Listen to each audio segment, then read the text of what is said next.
All right, I'm gonna go on mute. Nick, you go. What do you think? No, you go ahead, huh? All right, so you start as soon as I talk, right? I'm guessing that's a yes. All right, no problem. All right, three. Okay. Bismillah, alhamdulillah, Bismillah ar-Rahman ar-Rahim, walhamdulillahi rabbil alameen, wal-aqibati lil-muttaqeen, was-salatu was-salamu ala abdihi wa rasulihi wa aminihi ala wahiyyihi wa khalilihi wa safwatihi min ibadihi nabiyyuna wa imamuna وسيدنا محمد بن عبد الله صلى الله عليه وسلم وعلى آله وأصحابه ومن سلك سبيله واهتدى بهداها إلى يوم الدين أما بعد. In the name of Allah, all thanks be unto Him, and blessings and peace be upon the Messenger of Allah, his family and followers, and what has come after. In the Holy Scripture sent down by Allah, Jalla Jalaluhu, He tells us in the Quran, Surah An-Nisa, Ayah 157, وقولهم إنا قتلنا المسيح عيسى ابن مريم رسول الله وما قتلوه وما طلبوه ولكن شبه لهم وإن الذين اختلفوا فيه لفي شك منه ما لهم به من علم إلا اتباع الظن وما قتلوه يقينا. The Jews said, we have unalived the Messiah, Jesus the son of Mary, the messenger of God. They did not unalive him, nor did they crucify him, though it was made to appear like that to them. Those that disagreed about him are full of doubt, with no knowledge to follow, only supposition. They certainly did not unalive him. Before beginning, it is important to highlight to both Christians and Muslims alike the theological significance in Islam of the alleged crucifixion. What are the implications of such a thing? What does it mean to us? In the 11th century CE, the famous Spanish Muslim polymath Imam Ibn Hazm issues a legal decree on the one who claims Isa alayhi salam was unalived or crucified. And I quote, Fatwa number 41, question on Jesus alayhi salam being neither unalived nor crucified, but rather Allah the Almighty grabbed him and lifted him up to himself. And I quote, whoever says that Isa alayhi salam was unalived or crucified, he is a kafir, apostate whose blood and money are lawful for lying upon the Quran and going against the consensus. Based on what's been mentioned, everybody can hopefully see the severity, both theologically and legally, of the crucifixion under the Islamic paradigm. Likewise, the Christians share a similar view, holding dearly on to the death of Christ as the center foundation to what constitutes all Christian belief. For Paul says in 1 Corinthians chapter 15, verse 14, and if Christ has not been raised, our preaching is useless, and so is your faith. My goals for today are one of two things. A, to cast doubt on the historicity of Christ's crucifixion, or B, to demonstrate and prove a higher likelihood of Jesus alayhi salam not being crucified. In either scenario, this is a victory for the Muslim. If one strikes a thorn into the traditional narrative of Christ dying as crucified, this places the Christian in a position of uncertainty and worry as their most fundamental belief becomes questioned. If we manage to prove a higher probability of Jesus not being crucified, that completely shatters all of Christianity, and the opponent is forced to submit to the truth, even if he might not confess it. Therefore, this debate will strictly circle around the subject of the historicity of the crucifixion. I will not be dealing with theological arguments or scriptural references used in religious manners, as they have no effect upon the likelihood of the proposition being true or false. Quoting the Quran against me at any point will not increase nor decrease the historical probability of the crucifixion being true. I'm well aware that Albee probably might do such a thing, so I'm mentioning that ahead to save all of us in here from what we call red herrings and logical fallacies. Okay? So we're going to stay within the confines of historicity and naturalistic paradigms. Secondly, quoting the Old Testament prophecies will also not increase the likelihood of the crucifixion, as these are theological points, not historical arguments. They also assume the stability of the text being quoted, its authenticity, authorship, and dating, which are a whole can of worms worth unpacking, and I'm not obliged by any means to take a single reference until all these criteria are substantiated. In honest history, you do what's called methodical neutrality, not methodical credulity, where you assume all your sources to begin with and simply shove it down somebody's throat.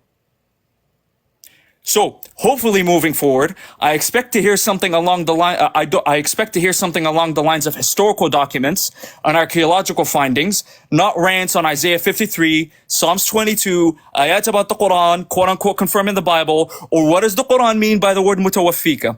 These are all simply irrelevant, and no academic work, be it from Oxford, Cambridge, Yale, or Harvard, mention these theological sidelines as some points worth making in their historical studies. So that's beyond clear. Now, with all of that out of the way, let's begin with an attack on the opponent's position and completely dismantle what he'll bring, then make our own case for the defense. The first line of defense will, as usual, be the four Gospels, typically named as Matthew, Mark, Luke, and John. The general claim is that they are reliable eyewitness testimony from the mid-late first century, consisting of 2 disciples and 2 apostles as authors of the narrative.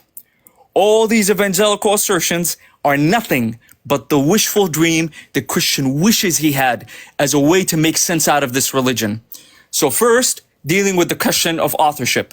From an internal evidence standpoint, the authors never identified themselves explicitly, from the beginning of the gospel all the way to the end. So we can immediately skip that part.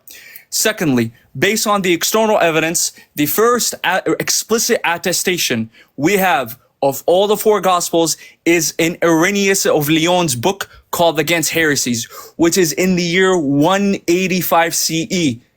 185 CE. That means around 140 years after Christ.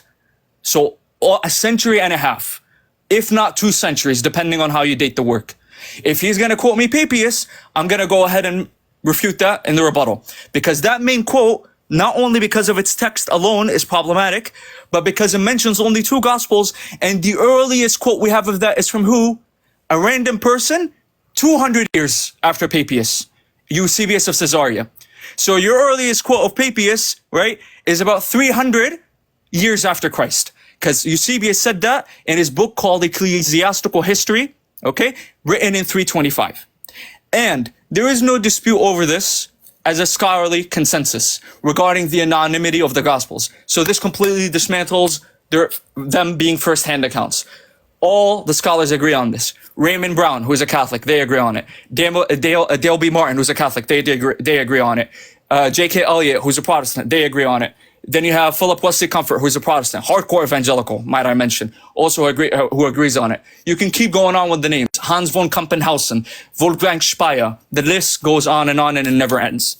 Now, regarding the dating, I hope he did not think I'm going to grant him the fact that these Gospels are from the 1st century, because I don't.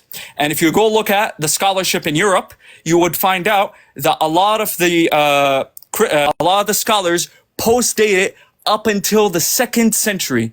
And if you're already aware, we have no external attestation of these Gospels ever being quoted or mentioned. And I know he's going to mention the quotes. And all the scholars agree that the quotes are ambiguous and they're nothing more than 2 to 3 paraphrasetions that are based on oral tradition, which is why Papias says he preferred oral tradition over the written book called Kerygma. And this is why Justin Martyr also said that he believed in the logia of the Lord, the sayings of the Lord, not the scripture of the Lord. He doesn't say it is written. He doesn't specify the Gospels, none of that. So we have people like Marcus Vincent, who's still alive till this day, who dates it as far as 138 to 144 CE. Then you have Jason B. Bidun. He's a biblical scholar and a historian of religion who mentions it in his book called The First New Testament. Then also you have Paul-Louis Caucheux, who as far as 1936, he mentioned this in his essay called Is Marcion's Gospel one of the Synoptics in page 256.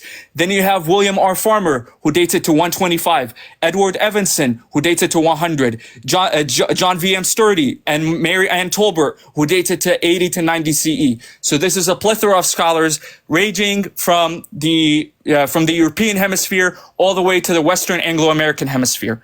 So on both sides, you have these scholars also mentioning them, and I quoted about 6, and I can name about 25 more. So that's easy.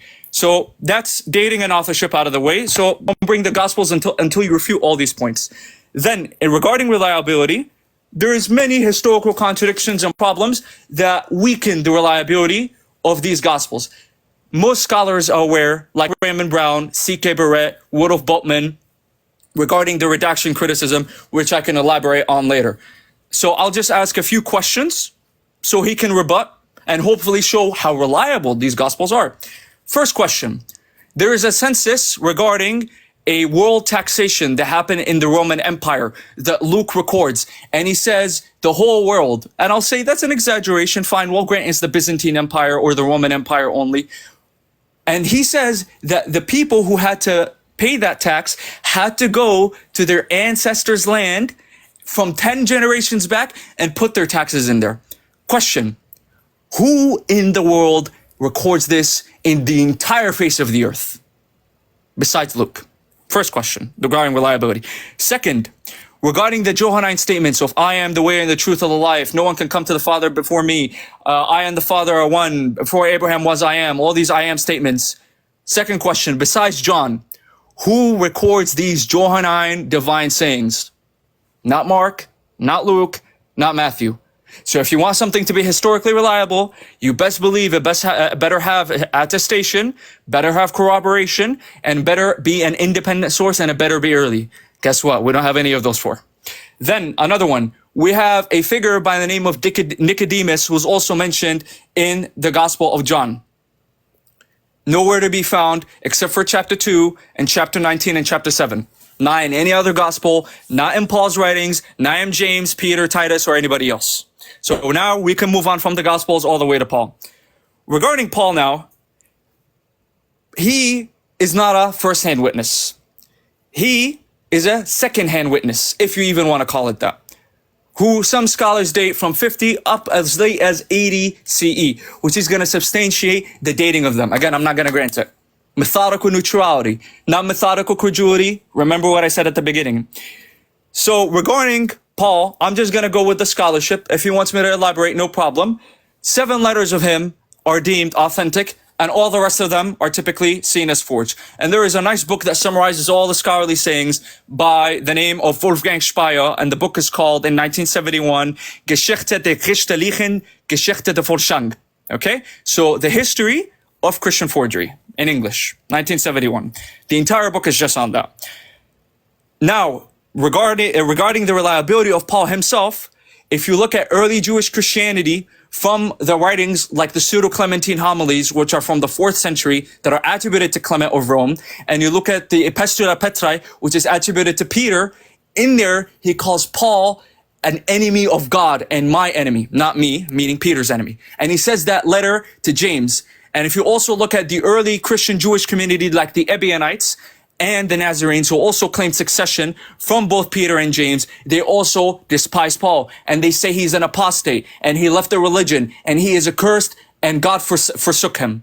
And when you look at the beliefs of these people, they didn't affirm a crucifixion. Okay? So now we can go on to the non-biblical sources, which he's probably going to bring. Number 1, Josephus. There is lots of scholarship that say it's a forgery. That's number 1. Number 2, I'm not going to quote scholarship as much as I'd like to. I'm going to go to the primary arguments. The first attestation we have of this quote ever being made in the entire world is a random person from 200 years later by the name of Eusebius of Caesarea. And the earliest manuscripts that you have of Josephus is in the 10th century. 10th century. 300 years to 400 years after the Quran, okay, was emerged. 2 manuscripts only, not abundant. Same thing happens with Tacitus. Same thing happens with Pliny the Younger. And everybody else from there is late. And these are people who are not even testifying from independent sources, but rather they're coming in with sources that are dependent on Christians. Sometimes you'll find them mocking Christians. Sometimes you'll find them quoting Christians. So if he's going to quote Suetonius, reminder, he's from 150 onwards. Reminder, if you're going to quote Marabar Serapion, he's the same scenario. If you're going to quote Thales, he's the same scenario. Lucian, same scenario. Celsus, same scenario. If you're going to quote the Talmud or the Mishnah, you're going to have to show that the manuscripts do not post-date to the 3rd century. Okay? So for the attack, this is what I have to say. And hopefully now, he talks about the dating. He talks about the reliability. both for Paul and the Gospels. He establishes the authorship for them. He mentions the consensus, and then he also deals with the stability of the text of the New Testament.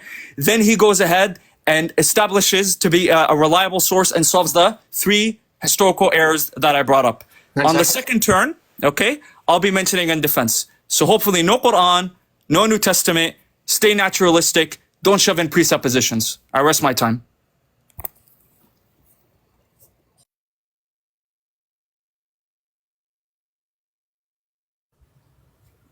All right, when I begin speaking, you're going to start the time? Yes, sir. Okay. I praise the God and Father of our Lord Jesus Christ. I believe in one God, the Father Almighty, maker of heaven and earth, of all things visible and invisible. I believe in one Lord Jesus Christ, the only begotten Son of God, born of the Father before all ages, God from God, light from light, true God from true God, begotten, not made, consubstantial with the Father. Through him all things were made. For us, men, and for our salvation, he came down from heaven, and by the Holy Spirit was incarnate of the Virgin Mary and became man. For our sake, he was crucified under Pontius Pilate. He suffered death and was buried and rose again on the 3rd day in accordance with the scriptures. He ascended into heaven and is seated at the right hand of the Father. He will come again in glory to judge the living and the dead, and his kingdom will have no end. I believe in the Holy Spirit, the Lord, the giver of life, who proceeds from the Father and the Son, who with the Father and the Son is adored and glorified, who has spoken through the prophets. I believe in one holy, Catholic, and apostolic church. I confess one baptism for the forgiveness of sins, and I look forward to the resurrection of the dead and the life of the world to come. Amen. My prayer is simply this. Love is so far from the heart that due to being dead in sin, the thought of the cross from a loving God is foolishness to those who are perishing. I do not pray not to be like the Jews and Muslims who are astray, but I pray for the Jew and Muslim that the eyes of their hearts be open to see your true beauty and majesty, O Lord. I also pray for the peace in Palestine, that the oppression from both tyrannical governments ceases, and that they may also come to know you, O Lord, as do your people, the church. Now, with that being said, here's the case I'm going to be making. I'm going to be going over, as a Muslim, if I wasn't dealing with the Muslim, I wouldn't be dealing with, I would be going about it in a different way. But since he's a Muslim, and if he's a good Muslim, then he's going to obey his Quran. And if his Quran commands me to judge by the gospel, then don't yap your lips. I'm going to judge by the gospel, and I'm going to do what Allah's telling me to do, not have you tell me what not to do. You understand? So with that being said, first of all, scholars almost universally accept Romans, 1st and 2nd Corinthians, Galatians, Philippians, 1st Thessalonians, Philemon as Paul's letters, right? On top of that, Paul Meir, who's a retired distinguished professor of ancient history, Western Michigan University, says this: many facts in the ancient world are established on one source. 2 or 3 sources often make an event impregnable. You understand what that means? 2 or 3 sources. Well, let's do this. Let me take Bart Ehrman's list that he has of people that he goes to in order to check out Historicity. Josephus, 1. Tacitus, 2. Marbar Serpian, who was a Stoic philosopher from the Roman province of Syria, who wrote sometime between 73 CE and 3rd century. Mara wrote a letter to his son, also called Sarpion, which may contain an early non-Christian reference to the crucifixion. Suetonius, 4. The Talmud, 5. Pliny II, 6. Lucinian, 7. Thales, 8. Celsus, 9. The Dead Sea Scrolls, 10. James Ushery, 11. And Pauline epistles. That's 12. What else can I ask for? Moreover, scholars that are not Christian, like John Dominic Crossan, and he says that he was crucified, Jesus was crucified, is as sure as anything historical can ever be. Another non-Christian scholar, Marcus Borg, said some judgments are so probable as to certain. For example, Jesus really existed and he really was crucified. But the Bible, it's written by man. How can we trust it? Well, for the same reason, we trust most of recorded history, which was written by man. The only difference in our case is the historical records of the Bible were penned by men, inspired by the creator of man. If biblical evidence was needed to qualify unbelievers into believing, the whole world would believe. Truth of the matter is, we are the only religion that bases our faith on the power of God rather than man. And if belief was left up to us, we'd all fall into condemnation, since salvation is impossible with man, only possible with God. Yet even an ignoramus would know that Islam claims to be a byproduct of the Abrahamic faiths. Therefore, concluding if any of the three contradict one or both, it would be proven to be a false witness. Well, I can easily demonstrate how that's the case, but I'm going to go on the positive notions in which the Quran puts forward. Now, the Bible, right, over the Quran. Why?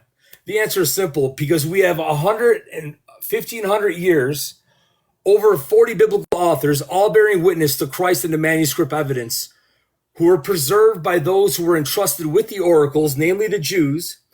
We have archaeological evidence proving historic accuracy. We have eyewitness accounts, corroborating accounts, literary consistency, prophetic consistency, expert scrutiny, leader acceptance, and global influence, and not to mention change lives. What else can I ask for once again? But let me do this. Let me go to Prophet Bart Ehrman's quote. Bart Ehrman says this to a Muslim in his blog. I'm completely happy for my work to be used by Muslims or by Mormons or by Jews or by Buddhists or by Methodists or by Episcopalians, Baptists, Lutherans, Roman Catholics, Russian Orthodox, or anyone else. But I have to say that I do not see my scholarship as advancing the agenda of any of these groups. I'm simply engaged in historical scholarship. I do not think the Quran has any particular insights about the historical Jesus that are to be taken as independent reports by historical scholars. Neither does any other historical scholar that I know or anyone who works seriously on the historical Jesus. And I doubt very much that my views coincide with 99% of Islamic belief about Jesus. For one thing, I am convinced beyond a shadow of a doubt that Jesus was physically crucified and died on the cross. That is rock bottom certain in my books, and it stands completely at odds with standard Islamic beliefs. Now that's true, Bart. It does stand at odds with standard Islamic beliefs, but that's only because the normal Muslim seeks to oppose what his Quran teaches. But we're here to correct that today with the time remaining. With that being said, I would encourage you guys to check out this website called Muslim Writers Guild of America. In this website, right, where Muslims are writing articles, here's an article by Sohib Awan. And the article is titled, "The Quran is Clear, Jesus Has Passed Away." And he makes a beautiful case as to why that's the case. So let's go over some of his points here. In response, the majority of Muslims object to translating tawafitina as caused me to die, instead translating the word as raised me. Secondly, it's claimed that because this is a conversation, it is to be held on the day of judgment and Jesus will eventually return to earth, one cannot conclude that Jesus is already dead, but that he will die after his return. To determine the meaning of the word in the Quran, one must first assess the usage of the word in other verses of the Quran. Secondly, assess the Prophet Muhammad's usage of the word and his commentary on that verse. And lastly, assess the companions of the Prophet Muhammad's understanding of it as far as the Quran is concerned. In every instance, a word from the same three-letter root and verb form as tawafatina is used is invariably indicates death or sleep. The Quran defines this usage when it states Allah takes the souls at the time of death, and of those not dead, he takes at the time of sleep. Now, we're going to come back to this article in just a little bit as we continue to make our case for the crucifixion. With that being said, one must understand that Arabic lexicons confirm when Allah is the subject of the verb. Let me repeat that. When Allah is the subject of the verb, Allah is the cause of the death. So in chapter 3, verse 55, when it says, I will cause you to die and raise you to myself, that would be the correct rendering. Now notice how my friend Eminem here quoted chapter 4, verse 157 and 158 of the Quran. Chapter 4, verse 157 and 158.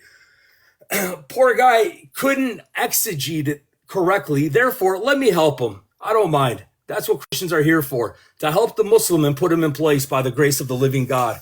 Now, the Jews here are mocking Muhammad over the virgin birth and over them supposedly crucifying the Messiah because they don't believe that the Messiah can be dead or killed. Therefore, they're mocking Muhammad.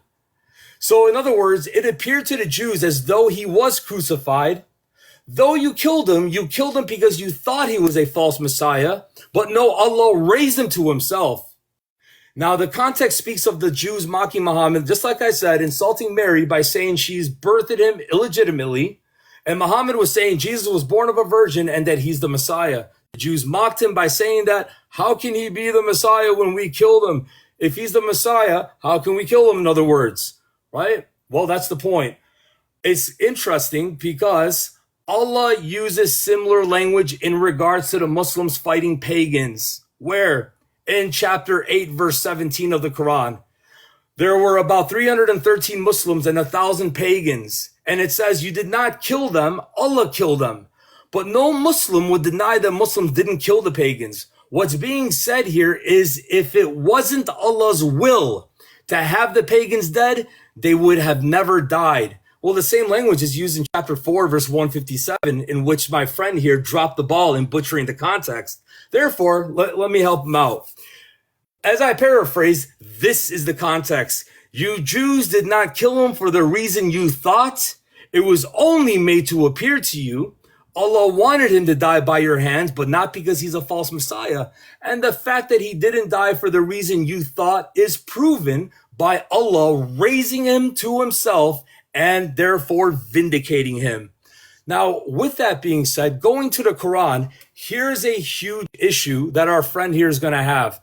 Let me go to chapter 61, verse 14 of the Quran.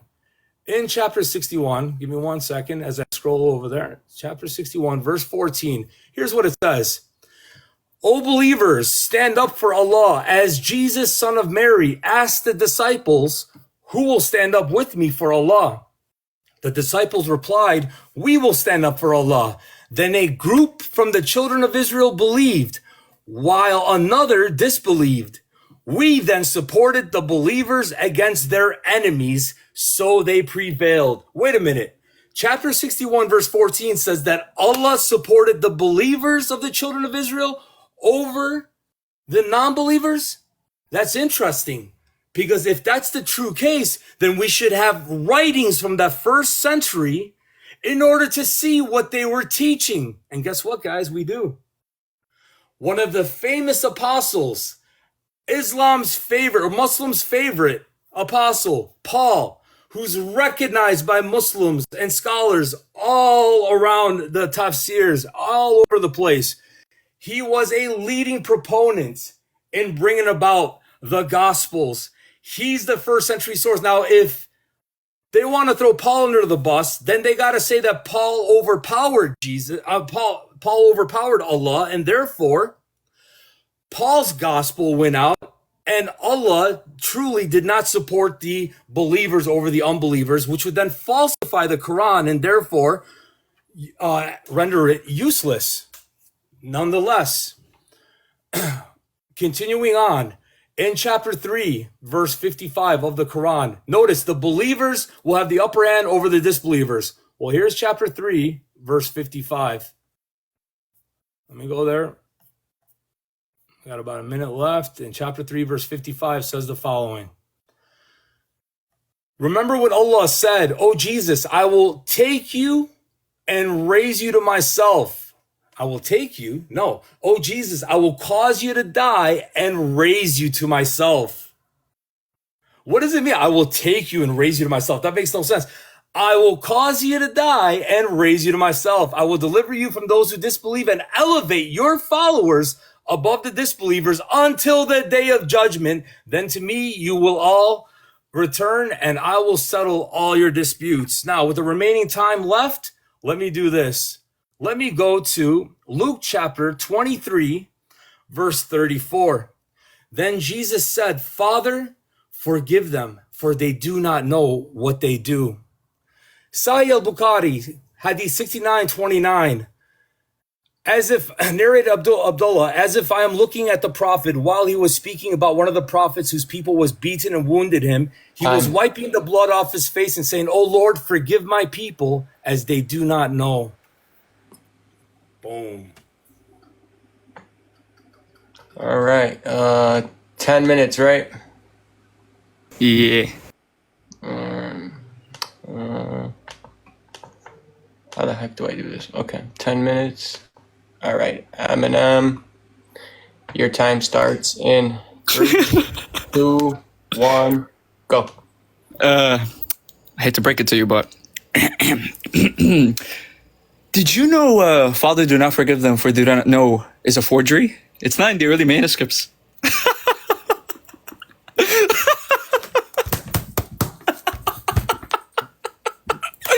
Anyhow, so you didn't address the Nazarenes, you didn't address the Ebionites, you didn't address Paul, you didn't address scholarship, you didn't address the patristics, you didn't address Basilides, you didn't address the dating, you didn't address the manuscripts, you didn't address Peter in the Epistle of Petri calling Paul an enemy and an apostate and an enemy of God.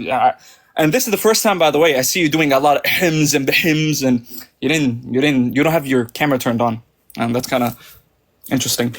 On the 7-minute mark, you were still talking about the Quran. On the 5-minute mark, you're still talking about the Quran. I have it written down. On the 3-minute mark, you're still talking about the Quran. On the 2-minute mark, you're still talking about the Quran. But then on all the marks, I was talking about the history. That's interesting. All right, and then you didn't talk about the external evidence. You didn't talk about the internal evidence. You didn't. Oh, but why didn't you address the census? Address the census, Albee. Address the census. I hope I didn't strike a nerve. Address the census, and then address the I am statements having no corroboration at all in any gospel. Then address Nicodemus literally not being attested to also in any gospel at all. And then you need to address the Matthean post-resurrection story where there's these zombies that come in and they're saints. You didn't address that as well. Boo-hoo. Oh, by the way, regarding the Quran, we have authentic hadith where the Prophet explicitly said to the Jews, regarding that specific ayah that we're quoting, he said he didn't die. And then we also have a hadith from Ibn Abbas radiallahu anh, where he said that Jesus was raised and he didn't die. This is a red herring. It really didn't help make your case. Oh, regarding Bar Ehrman, by the way,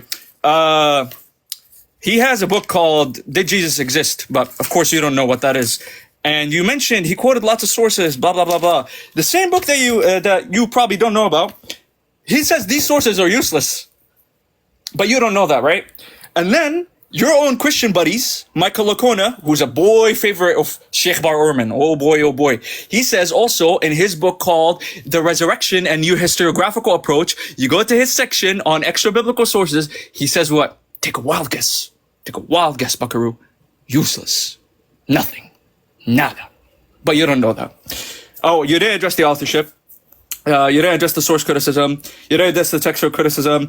Oh, and, unfortunately, your earliest manuscripts for, things like Luke and things like Mark are only Codex Sinaiticus, and Brent Norbury takes it as late as the 5th century.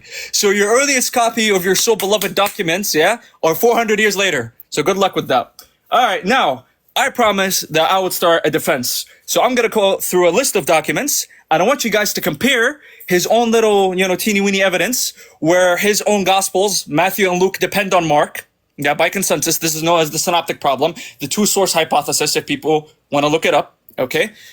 And essentially, you don't actually have 4 gospels. Technically, you have 2, only Mark and John. And John is useless. Why? Because even if I take the conservative dating, it's 100 CE.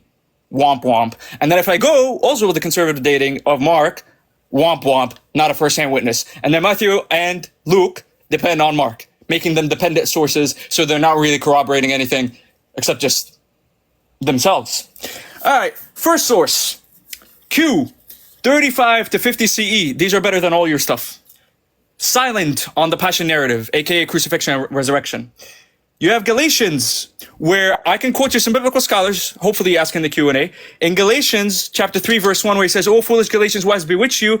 Have you not seen Christ as portrayed as crucified before your very eyes?" I can quote you some scholars that say this is the Ebionites, which is mentioned in Galatians 2:10, all right? Ebion in Greek, Avione in Hebrew. Okay, and if you go to the Old Testament that you like to so-called, quote on prophecy, it mentions that these are the righteous people of God. If you go to the book of Psalms, it mentions that these are the righteous people of God, the Evionim. So you go now to Galatians, it says that these people, according to some biblical scholars, they're denying the crucifixion. So your own sources do the homework for me. I don't have to do much effort. So let's see. Silent, denial, source number 3, Gospel of Thomas, people like John Dominique Croissant, your own little baby boy that you quoted, Vian Vuosht. Then you have Ron Cameron, they date it to 50 to 70 CE, silent on the crucifixion. Then you have the Ebionite sect, they are silent on the crucifixion. You have the Nazarene sect, they're silent on the crucifixion. Basilides, whose own teacher was Glaucius, and he claims apostolic succession from Peter. And Peter, guess what, is the first hand witness to Jesus. And he says that Simon of Cyrene was crucified instead of Christ. Mwah, mwah. And then when you go to, let's see, the Didache, which is dated usually by scholars to 90 to 100 CE, is also, guess what? Silent on the crucifixion. Boo-hoo. Then you have Ignatius. When you go to his letter to the Magnesians, chapter 9, he literally mentions there are Christians who deny the crucifixion. But of course, they didn't know that, unfortunately. Then you have Clement of Rome, and his first Clement is second Clement, but most people think second Clement is a forgery, so I'll dismiss that. Around 80 to 90 CE, he's silent on the crucifixion as well. Doesn't mention anything. Then you have the Shepherd of Hermes, which is around, let's see, 80 to 100 CE, also silent on the crucifixion. Then you have the Gospel of the Nazarenes, which is, according to your own Sheikh Bar Ehrman, dated to the late 1st century, so that means 70 to 100, is also silent on the crucifixion. Then you have the Gospel of the Ammonites, silent on the crucifixion. Then you have the Gospel of Judas, which now is corresponding to your own sources, as per the consensus that I showed you, putting it in the 2nd century, because your Gospels, they don't have attestation, unfortunately. The Gospel of Judas says, in chapter 53, Jesus explicitly says that there will be another man who will bear my cross and suffer in my place. Okay, so that's an explicit denial. Then you have the Apocalypse of Peter, which is dated around 130 CE. Okay, and people, some scholars argue that it can trace back its earlier sources, and it explicitly denies because it has Peter having a vision with Jesus sitting on top of a tree, watching another man who resembles him, exactly how the Quran says. وَشُبِّهَ لَهُمْ. And he's laughing at him because why? Because he wasn't crucified. Then you have the second treatise of Seth, which is around the mid-2nd century CE. It says in there that Simon of Cyrene was crucified and transfigured, okay, to look like Jesus, and Jesus was from far away also laughing. And believe it or not, in this document, it says that when he was transfigured, essentially he looked like Jesus. Shubbiha lahum. Your own church fathers, Tertullian, believed that one of the miracles that Jesus did that's not found in the Gospels was literally be able to body shift and shape shift. So he transfigured as well. So these own claims are attested even in your own church, whether you like them or not. I'm just using them as a historical source. Then you have let's see, the Secret Acts of John. It said that it denies it, by the way, around 150 CE. Now 150 CE. It says he only appeared to have suffered. He only appeared to have suffered, but he hasn't really suffered. So 1, 2, 3, 4, 5, 6, 7, 8, 9, 10. I have 7 documents that deny the crucifixion. 9 of them are silent. 10 of them are from the 1st century. 5 of them are from the 2nd century. And you gave me absolutely nothing. But Quran said this, Quran said that. If you want to become a Muslim, I can give you the Shahada. It's quite easy. So address the points. Address every source I just gave you. The Magnesians, the Nazarenes, the Ebionites, the Basilidians. Oh, regarding the Basilidians, Raymond Brown, who you said you don't want to take from no Christians, right? Raymond Brown, who's a Catholic, he mentions in his 2nd volume called The Gospel According to John, chapter 12 to chapter 21, he says the reason why John didn't mention Basilides was because he was trying to refute his tradition. Because when you go look at Mark, Matthew, and Luke, they mentioned Simon of Cyrene picking up his own cross. But because John was aware of this tradition, which shows even if I go with your own conservative dating, it still predates John, which makes it as early as Matthew and Mark, which again, denies the crucifixion. Simon of Cyrene was crucified. Then on top of that, when you go to the same Simonian tradition, scholars, mention that he must have based his tradition on your own sources, like Mark chapter 15, when you look at it in the Greek, not in the English, because unfortunately you people, you don't know Greek. But unfortunately us, we know our original language for the Quran, Arabic, but you don't know Greek. So let me read this and how it would technically come out in Greek. And I want the audience to tell me, who does this sound like it was crucified once I remove the word Jesus and I keep it as the manuscripts say in Greek, he. They don't say Jesus. So Mark chapter 15, verse 21 says, a certain man from Cyrene, Simon, the father of Alexander and Rufus, was passing by on his way in from the country, and they forced him to carry the cross. They brought him to the place called Golgotha. Then they offered him wine mixed with myrrh, but he did not take it. And they crucified him, dividing up his clothes. They cast lots to see what each would get. Does that sound like Jesus being crucified? No, it doesn't. All right. So address the contradictions, address the historical errors. I brought you primary arguments. I didn't like quoting scholars a lot.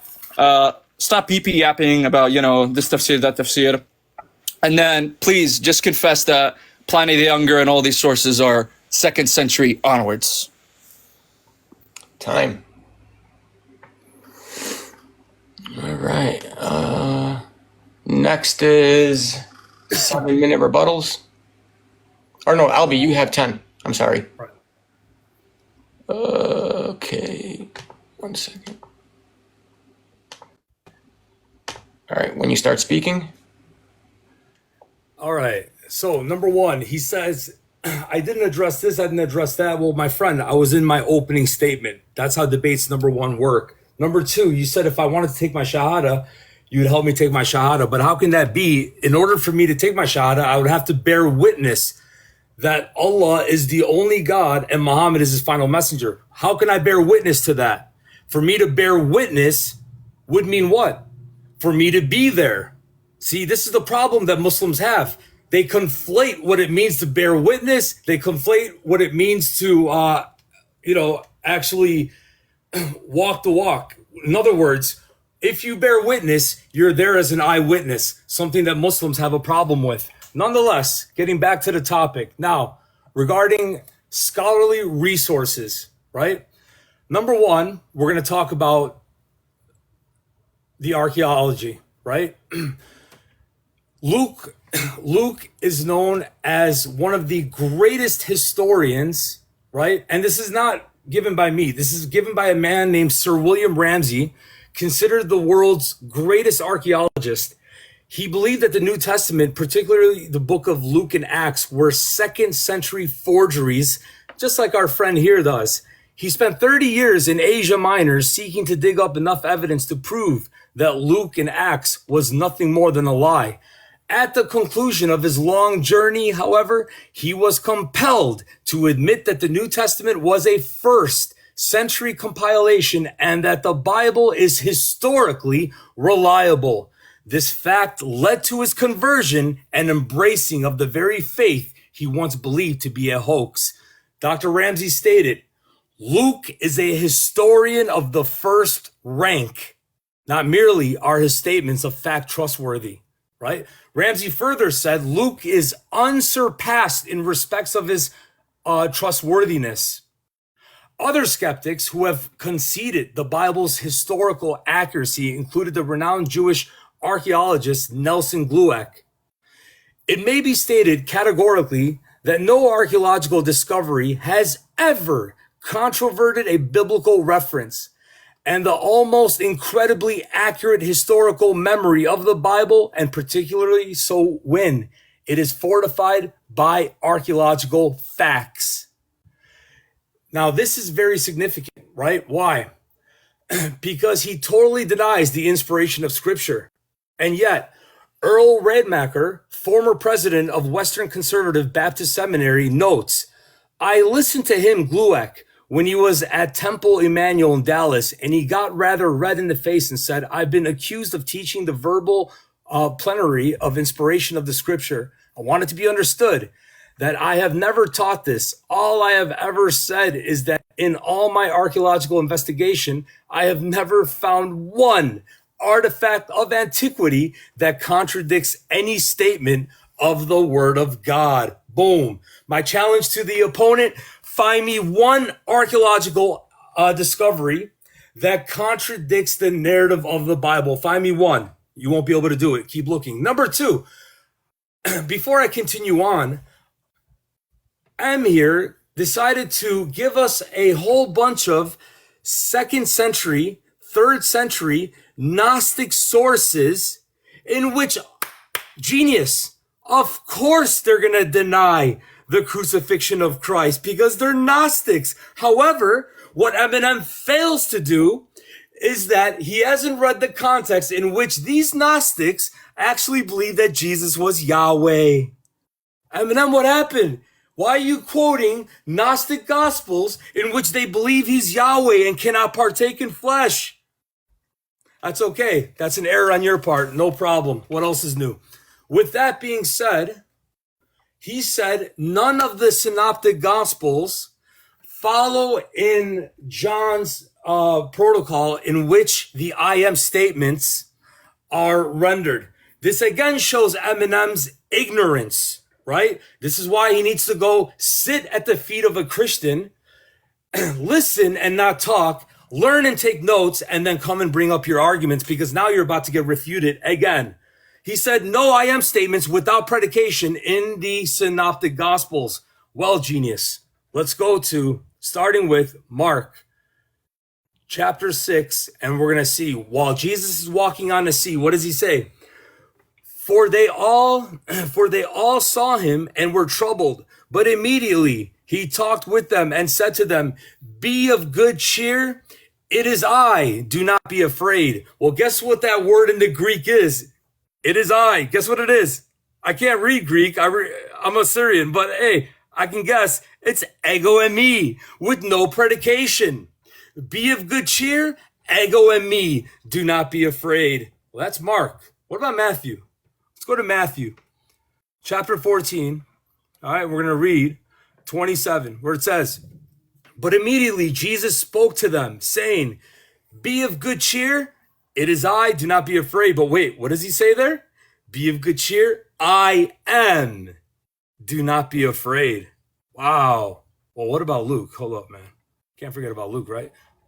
Luke 21, and we're going to read from verse 8. And he said, take heed that you not be deceived, for many will come in my name, saying, I am. And the time has drawn near. Therefore, do not go after them. But when you hear of wars and commotions, do not be terrified. All right, beautiful. Now, notice in Luke also, let's point this out. He dated Luke to be a later writing. Okay, all right, no problem. Here, you're going to have to deal with these arguments then. Jesus prophesied the destruction of the temple in Luke 21. In Acts chapter 7, Luke records the death of Stephen. In Acts chapter 12, 1-3, Luke records the death of who? Of James, the son of Zebedee, the brother of John the apostle. How does Luke end his book of Acts? He ends it simply with Paul in prison. Well, why wouldn't he write Paul's death and Peter's death, since the climax of his story is all about Paul and Peter? Because Luke was clearly writing before the destruction of the temple, before the death of before the death of Paul, before the death of Peter, and before the death of James, right? The bishop of Jerusalem, in which Josephus records as being recorded as killed. Now, with that being said, let's now go to more evidence. Let's go to patristics. And let's see, how many quotations do we have? We are going to read right over here from Norman Geisler's encyclopedia from page 529 to 530. It says, of the four gospels alone, there are 19,368 citations by the church fathers from the late 1st century on. This includes 268 by Justin Martyr, 1,038 by Irenaeus, who's active in the late 2nd century, 1,017 by Clement of Alexandria, who was active 155 to 220, 9,231 by Origen, 3,822 by Tertullian, 734 by Hippolytus, and 3,258 by Eusebius. Earlier, Clement of Rome cited Matthew, John, 1 Corinthians in 95 to 97. Ignatius referred to 6 Pauline epistles in about 110. And between 110 and 150, Polycarp quoted from all 4 Gospels, Acts, and most of Paul's epistles. Shepherd of Hermes, 115 and 140, cited Matthew, Mark, Acts, 1 Corinthians, and other books. The Didache, which is, here's the later dating, 120 to 150, referred to Matthew, Luke, 1 Corinthians, and other books. Papias, who was a companion of Polycarp, who was a disciple of the Apostle John, quoted John, and this argues powerfully that the Gospels were in existence before the end of the 1st century, while some eyewitnesses, including John, were still alive. Now, with that being said, were the Gospels intact during the time of Muhammad? Well, let's see. Let's go to chapter 5, and let's read 43 and 44. Let's see what it says. Chapter 5, 43 and 44. And here's what it says. But why do they come to you for judgment when they already have the Torah? Now notice this is the Torah containing Allah's judgment. Then they turn away after all. They are not true believers. So you have the Torah. It's intact. Judged by the Torah. But what about the gospel?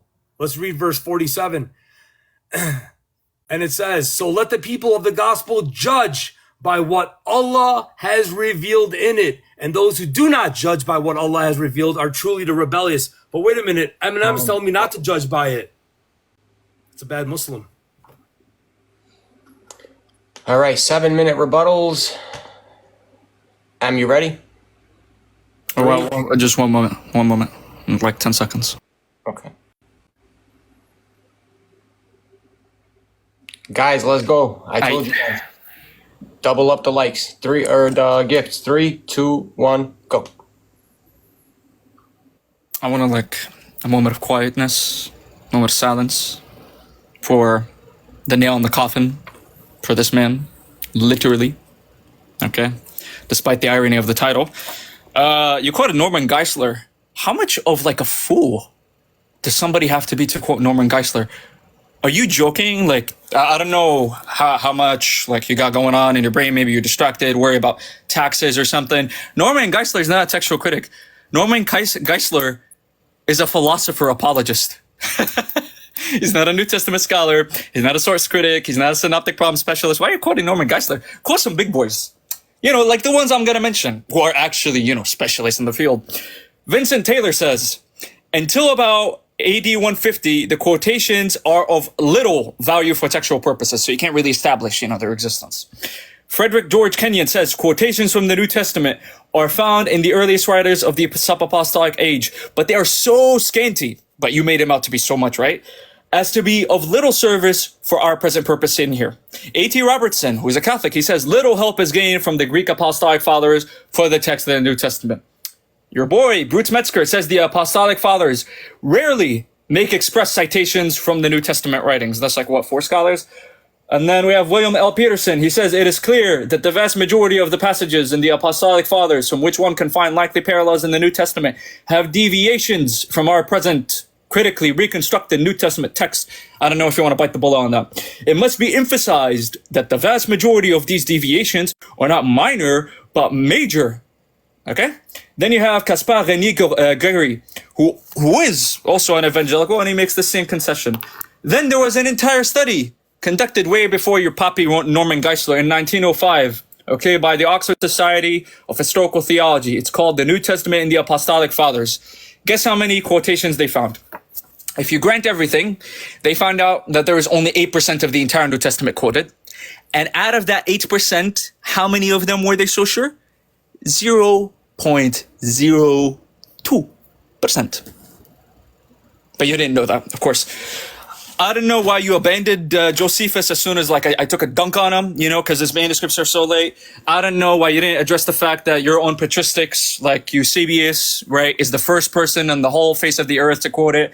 And then you just, you know, you kind of threw Pliny out to a trash can. But it's understandable because, you know, his manuscripts are 11th century as well. And then you didn't really talk much about Tacitus. You emphasized too much on the Quran.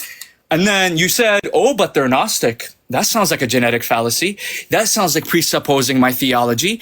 I thought that history knows no religion. I thought history knows only reliable, unreliable. Not this is Muslim, this is Christian, this is that. But you don't know that, of course, because you never studied the historical method. Quite obvious. You didn't address how your own church fathers, like Ignatius, literally mentions people denying the crucifixion. You didn't mention how there are letters as early on attributed to Peter that literally say Paul is the enemy of God, which completely vilifies his testimony. You also didn't mention how your own sources, like Luke and Matthew, which produce and give us Q, is completely silent on the passion narrative. Oh, and by the way, your own John Dominique Crossan, he was on an interview on BBC News, and guess what he said on the Q? Somebody asked him, what can we find about the passion narrative in Q? Guess what he said? And I quote, nothing, nothing, nothing. 3 times. So you can keep quoting, quotation wars is quite easy for me. I can just go J.K. Elliott, I can go E.P. Sanders, I can go Lee Martin McDonald, I can go Raymond Brown, I can go Zlatko Plessy, I can go, people like Raymond R. Royce, I can go to people like Eldon J. Ip, I can go to people like Heather Huntington, and I can keep going on with the quotation wars and, just keep throwing them out there, but it doesn't do anything. Notice how I quoted church fathers, I quoted scriptures, I quoted the documents, and you actually lied. You said, oh, look, these are all 2nd century, 3rd century, 4th century. I don't know if you missed the part. Maybe you misheard it. So I'll give you the benefit of the doubt. But I shouldn't. I'll give you the benefit of the doubt. I said 10 of them are 1st century. And they predate your Gospels, unfortunately. And you still didn't address how your earliest codices are the Sinaiticus for both Luke and Mark. And you have nothing, 0 before that. Nothing. And even your own Matthew, when you look at the P1, the papyrus one, it literally doesn't contain the name, the gospel according to Matthew. The entire title's gone. You don't even know who it's attributed to. You don't know the author. So you gave me nothing from the 1st century that goes ahead and attributes these titles to him.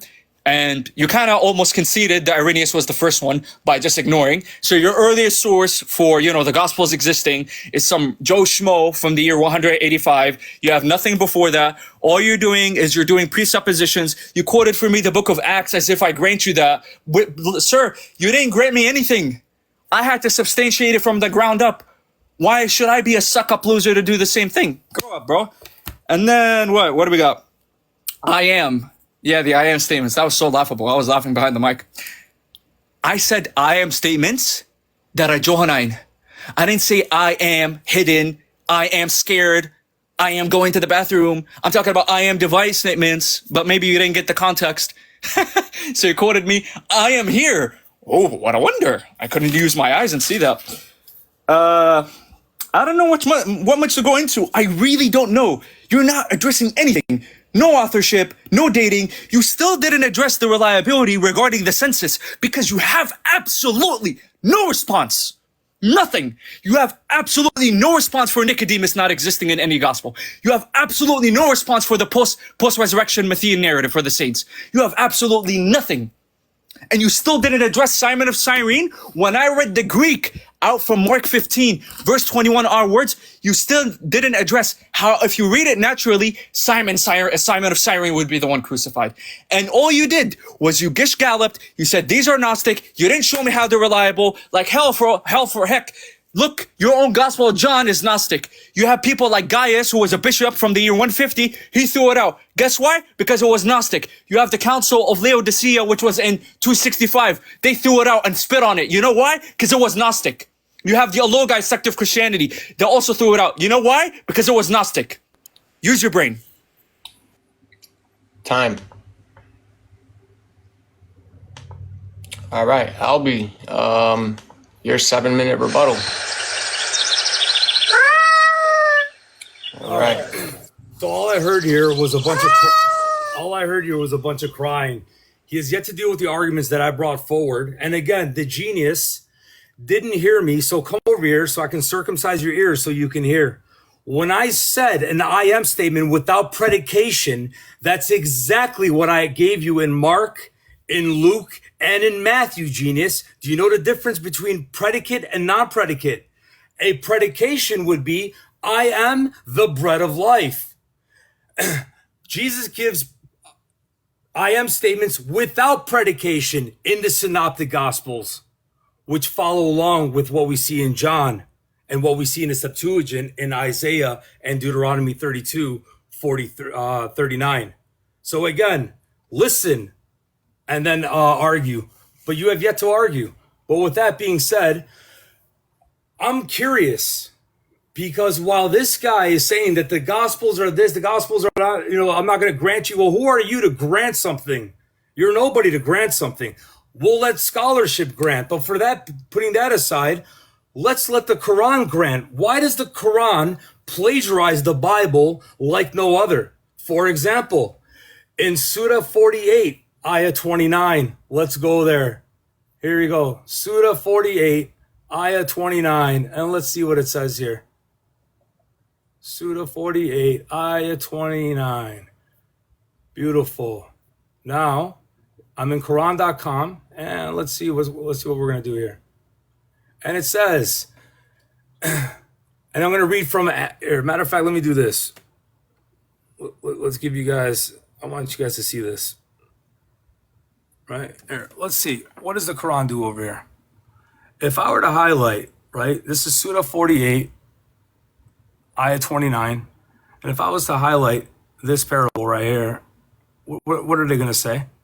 Oh, it's quoting from Matthew 13, 3-9. And what? Mark 4, 26 to 28. Wow, this is Quran.com. If I just click the notes here. But what about if I go to chapter 7, verse 157? Let's do that as well.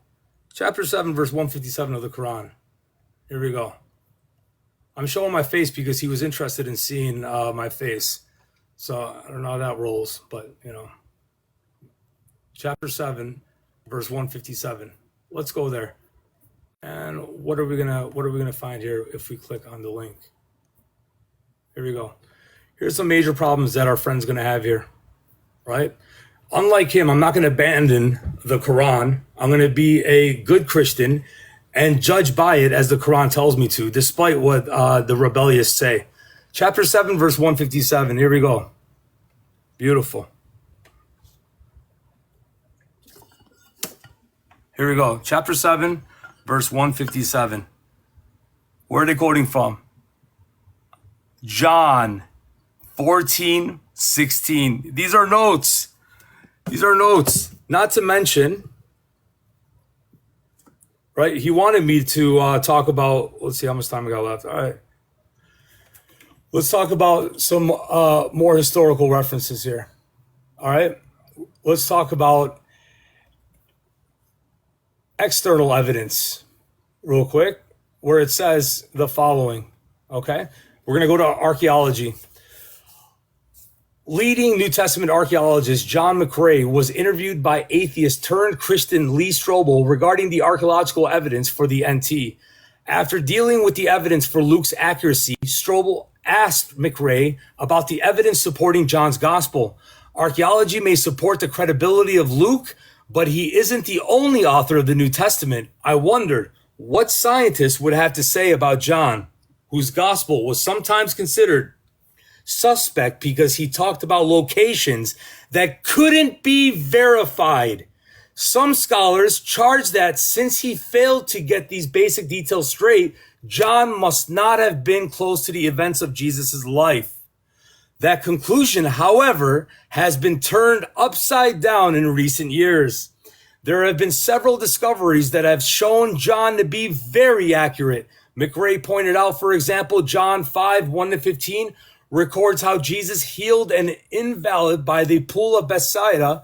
John provides the detail that the pool had 5 porticos. For a long time, people cited this as an example of John being inaccurate because no such place had been found. But more recently, the pool of Bethsaida has been excavated. It lies maybe 40 feet below ground, and sure enough, there were 5 porticos, which means colonnaded porches or walkways exactly as John described. And you have other discoveries. The pool of Siloam from John 9:7, Jacob's well from John 4:12.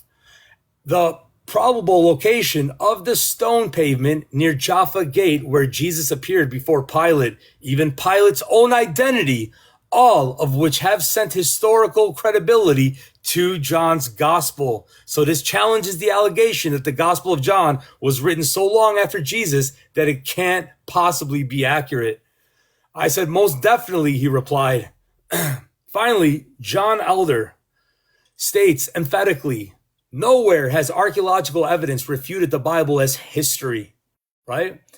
Now let's go to the internal evidence, right? Whether he wants to agree with it or not, or better yet, right? Let me just correct him on something. I wasn't quoting Norman Geisler as a textual scholar genius. However, he did write a book recording scholars in his apologetics book. Again, you're not listening, so let me help you. Mark 15:21, speaking of Simon a Cyrenian. Then they compelled a certain man, Simon a Cyrenian, the father of Alexander and Rufus. Now remember, Mark's gospel is actually Peter's gospel, right? Writing Peter's testimony on what transpired during this time.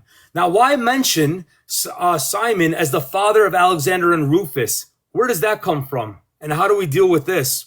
You don't have to guess. Let's see who else mentions him. Let's go to Romans. All right, and we're going to read Romans chapter 16 from verse 7. It says, Time. All right. What is it we got? 8 minutes. Are these the cross exams now? Yes, 10-minute cross exams. Okay, do we just make sure we're on the same page? Do we agree upon doing stopping the time for the answer or not? I said stopping. You said stopping the time? Me specifically. I don't know about him. Albee? I mean, I'm good with that. Okay, so what are we doing? 30 seconds stopping the time? Or 45? Yeah, 30, because 30? Okay. both of us said we don't want to take too long. Okay, so, All right. So what? You're gonna ask a question, and then he has 30 seconds to reply. I stop. Yeah, I'm not gonna interrupt. The time gets paused on my side. I don't interrupt until the 30 seconds are over, and then I can speak again, and then we either move on to a new question or just ask the same thing and repeat the process. Okay. Nick, you do the moderating. If you give Eminem big screen, so because it's Eminem. Yep. Okay. Eminem, let me know when you want to start. I don't want to start. Okay. 3, 2, 1. Go. Wait, just 1 second. Reset. 1 second. This is not the conclusion. This is Q&A, right? No, cross exams. Cross exams. Yeah, I meant like Q&A for like me on him and him on me. You're giving him Albee questions, right? Okay. Answer. Okay, my apologies. All right, you can kickstart it. All right, Albee, what's the earliest external attestation for the 4 Gospels? What do you mean? As far as what? As far as when were they first mentioned? Yes, explicitly, all 4. Yeah, I would say by 185. Okay, thank you. All together, they were mentioned beforehand, obviously quoted by Clement of Rome and quoted by other church fathers in the first century, including Justin Martyr and others, but not all 4 simultaneously together, as we have with Irenaeus. All right, second question. Does anybody record the Luke consensus outside of Gospel of Luke? No. Okay. Does anybody record the figure of Nicodemus outside the Gospel of John? No. However, as far as the Luke consensus, that was found to be true through archaeological finds. Now, you mind if I read the point in saying that? I don't want to interrupt your time, guys. My apologies. He's asking me. You can read as like I said. It's your 30 seconds. Do whatever you want with them. Don't ask me anything unless it's clarification. Go ahead, Em. Okay. All right. So are you starting my time? Yeah, Eminem, your time's running. Oh, my apologies. Okay. Regarding Josephus, do you know of anybody prior to Eusebius who quotes that? Prior to Eusebius, no, but there are corroborating accounts between Tacitus and Josephus. Okay. Fourth question. What are the earliest copies for Tacitus? Well, before the printing press, right, all works of ancient antiquity would be pressed for finding their manuscripts during the time of when they were written. So what you're going to have is copies amongst copies that were written hundreds and hundreds of years later. So with that being said, if I remember correctly, 9th or 10th century. Okay, thank you. All right, next question. The Gospel of Thomas, that most scholars agree is around 50 to 70 CE, is completely silent on the crucifixion. Could you give us your opinion on that, on to why? Yeah, my fact of my fact is this: show me anyone that quotes Thomas as being, or I can't be asking you a question, but I disagree with your dating. I don't know of any scholar, right, reputable scholar, that would date Thomas to the 1st century. So sorry to answer that question when it's based on a false premise.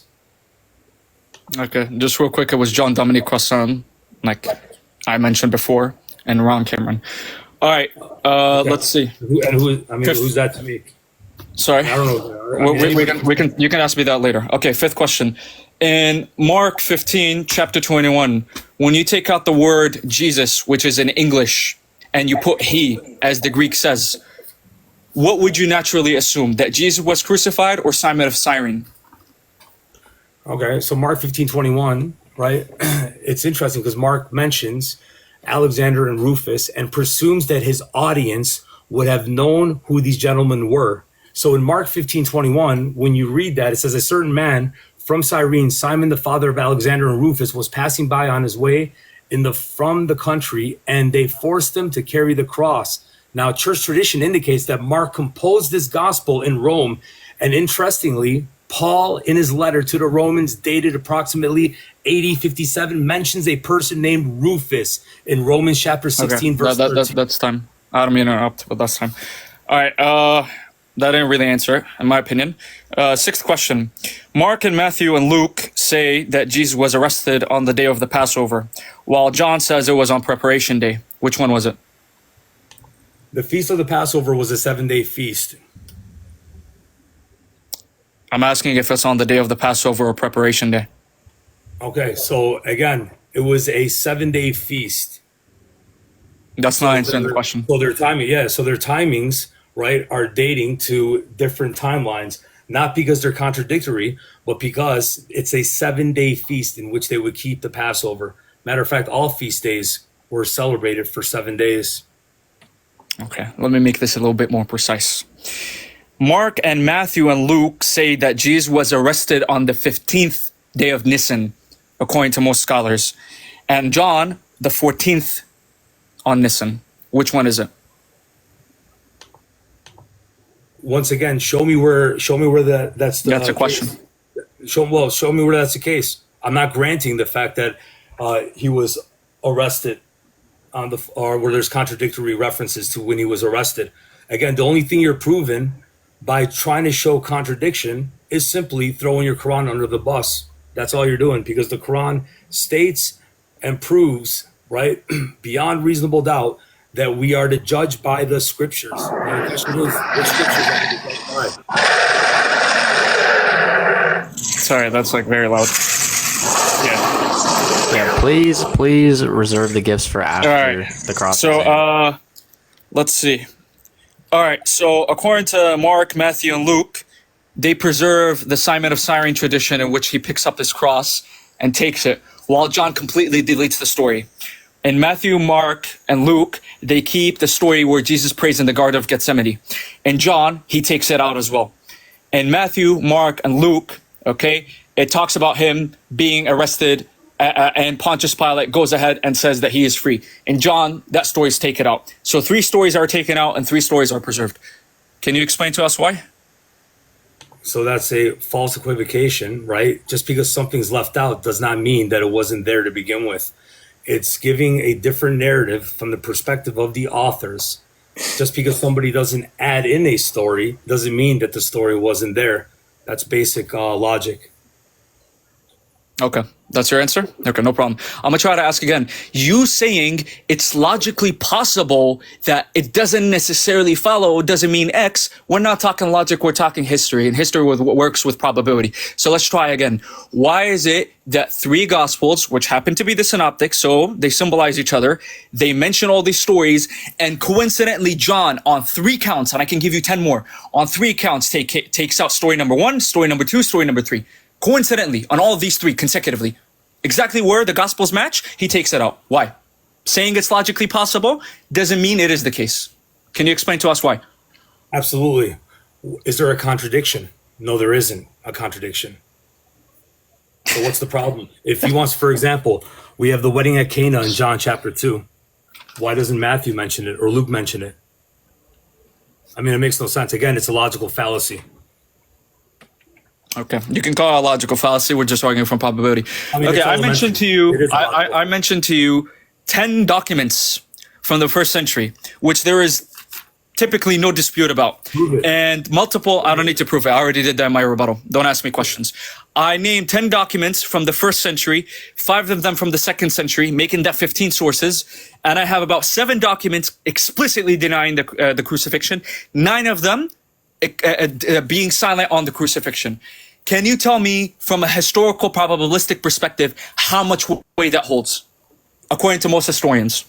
Well, what's beautiful is that it holds no weight because all historians that are reparable alike, there's a consensus where they would add these in as Gnostic gospels, Gnostic claims, in which these same people believed that Jesus was Yahweh and therefore never came in the flesh. And that was a battle that the church in the beginning was battling. Any elementary reading of these gospels, so-called gospels, you'd be able to see that, especially in the authorship of even John's epistle, 1st epistle and 2nd epistle. But with that being Hey, all said, right, that's That's I think it's interesting. past the 30 seconds. I think it's past the 30 seconds. Yeah, go ahead, Eminem. Next question. All right, let's try again. I didn't ask you to give me a genetic fallacy and start labeling them Gnostic. I already pushed that back, and I refuted you when I showed you multiple different sources from the 2nd century saying that John is heretical. Keep it a buck and be consistent. I'm asking you from a historical probability. Don't give me theological labels. Why, from a historical perspective, which one is more likely? Naming me anonymous gospels that are from the 2nd century, or let's say late 1st century, versus 10 documents that are silent and explicitly deny the crucifixion. You have 4 against 10. Which one takes more likelihood? beautiful. What takes likelihood are the church fathers that condemned these heretical groups, just like the Marcions, right? Who would remove all the texts about Yahweh in the Old Testament. The church recognized these as being false gospels and therefore condemned them. Therefore, my question to you is, why are you quoting what the church has already No questions, no condemned questions, heretical? no questions, Albee. No questions for him, Albee. You have to wait till cross-exam. All right, as you can see, guys, this guy's just repeating himself, giving me theological responses. I'm going to try one more time and then I'm going to move on. Don't say Gnostic. Don't say heretical. These are all theological labels. History knows, reliable, unreliable. I'm not going to presuppose your own notion of orthodoxy. And sorry to break it to you, heretic and orthodox didn't come until Irenaeus onwards. So all these documents predate that. So the labels are no. Let's try again. When you have 15 documents in total, 10 from the 1st century, 5 from the 2nd century, 7 of them explicitly deny it. 9 of them are completely silent. And also in Q, completely, which predates Paul, Q completely silent on the passion narrative.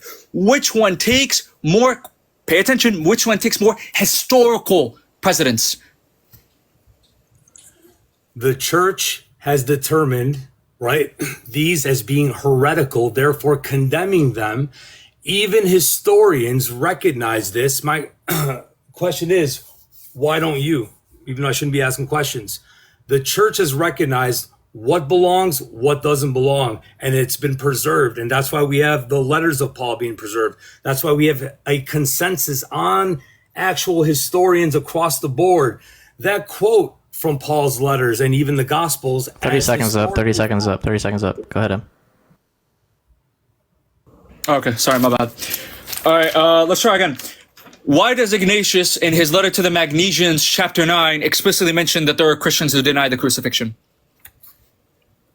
there were so-called Christians that denied the crucifixion. If you deny the crucifixion, you're not a Christian, genius. Oh, okay, he makes up his own narrative. Is Ignatius early, sir? Absolutely. Okay. He Does was a him disciple of John. attesting... Sorry, go ahead. He was a disciple of John. Okay. Does him attesting for a group that existed earlier on, the same time where Mark was alive, show that there is a group of people who denied the crucifixion early on? And these were Gnostics, and John even dealt with them during his time. This is why First John was even written. And not just that, Colossians chapter 2, regarding philosophizing outside of what is given to us in Christ. And that's what these people were doing. These are called Gnostics. And there were 3 sects of Gnostics, all of which they don't believe that Jesus came in the flesh. However, they believe that he was Yahweh, something that you deny. Okay, you guys heard it. He didn't actually say no, so it sounded like a concession. All right, next question. Why doesn't Clement of Rome, who is, your patristics, he never touches on the crucifixion, nor the resurrection? Why is that?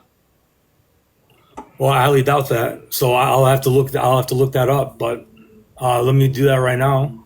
I'll pull up Clement of Rome right now here. Let's find out.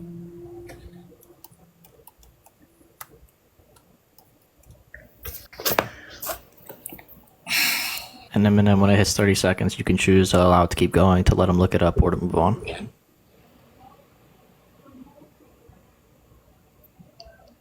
Okay. All right. Sorry. Next question. Next question. All right, go ahead. Yeah, my apologies. All right. So I mentioned 3 sects that are around the time of Mark when he was alive. I mentioned the Nazarenes, I mentioned the Basilidians, and I mentioned the Ebionites. 2 of them are silent on the crucifixion. One of them completely denies the crucifixion explicitly, and all three of them claim succession from Peter, and 2 of them claim succession from Peter and James. So you have 3 groups versus Paul. You tell me which one has more weight as a testimony: 3 historical groups or 1 person? Yeah.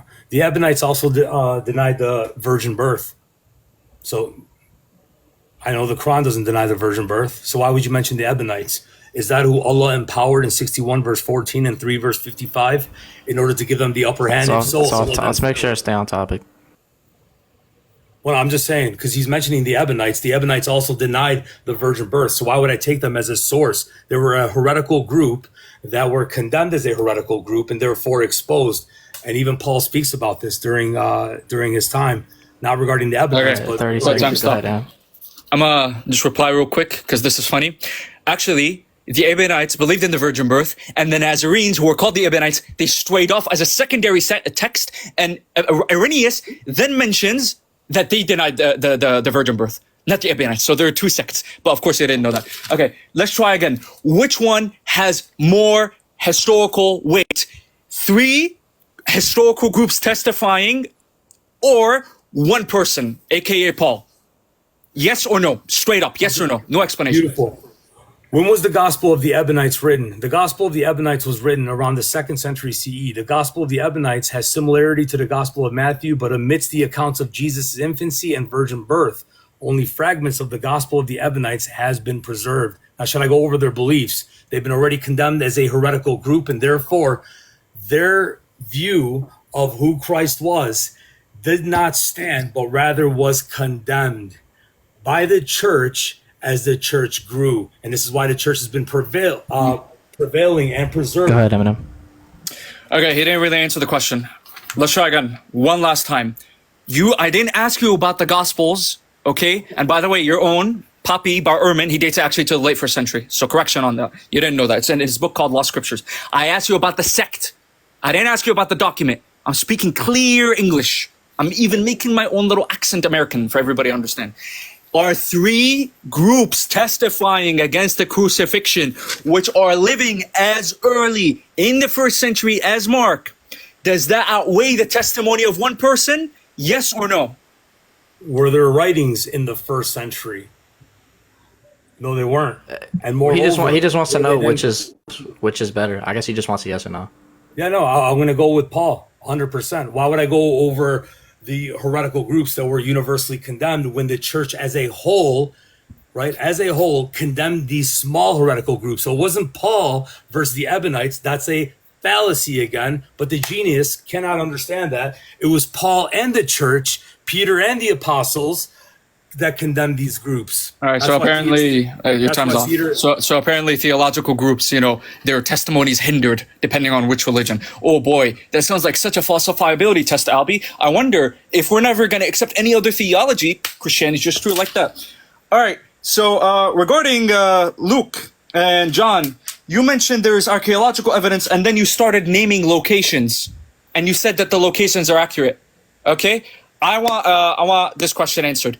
Does Spider-Man comics telling you about Brooklyn and New York and the Statue of Liberty and their location make the Spider-Man comic historically accurate now? Yeah, that has to be the stupidest question I've ever heard. The reason why is because if Spider-Man is talking about New York, right? And New York had the Statue of Liberty being mentioned in it. Now, the Statue of Liberty was buried, right? Then found it 1,000 years later. Therefore, it would then solidify Spider-Man and his claims. However, in this case, what we have is Luke being solidified in the archaeological finds, and all archaeologists across the board would agree with this, except for the Jahid. All right. 30 seconds. So apparently he was going very smooth. And then he drifted, got off track. He mentioned the theological response. No history, bro. No history. Okay. So from the first century, since you already conceded that there is no external attestation to Matthew, Mark, Luke, and John, even if I grant you papias, that's not until 130 to 150. So, in terms of external attestation, can you name me one source outside of Paul that mentions the crucifixion and accepts it? One source outside From of Paul? external evidence, explicit. Okay. We got Josephus.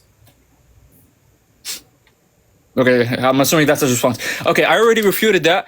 Josephus, okay, most scholars think that passage, the Testimonium Flavianum, is a forgery. The first person on earth to quote it is Eusebius, and you already conceded to that.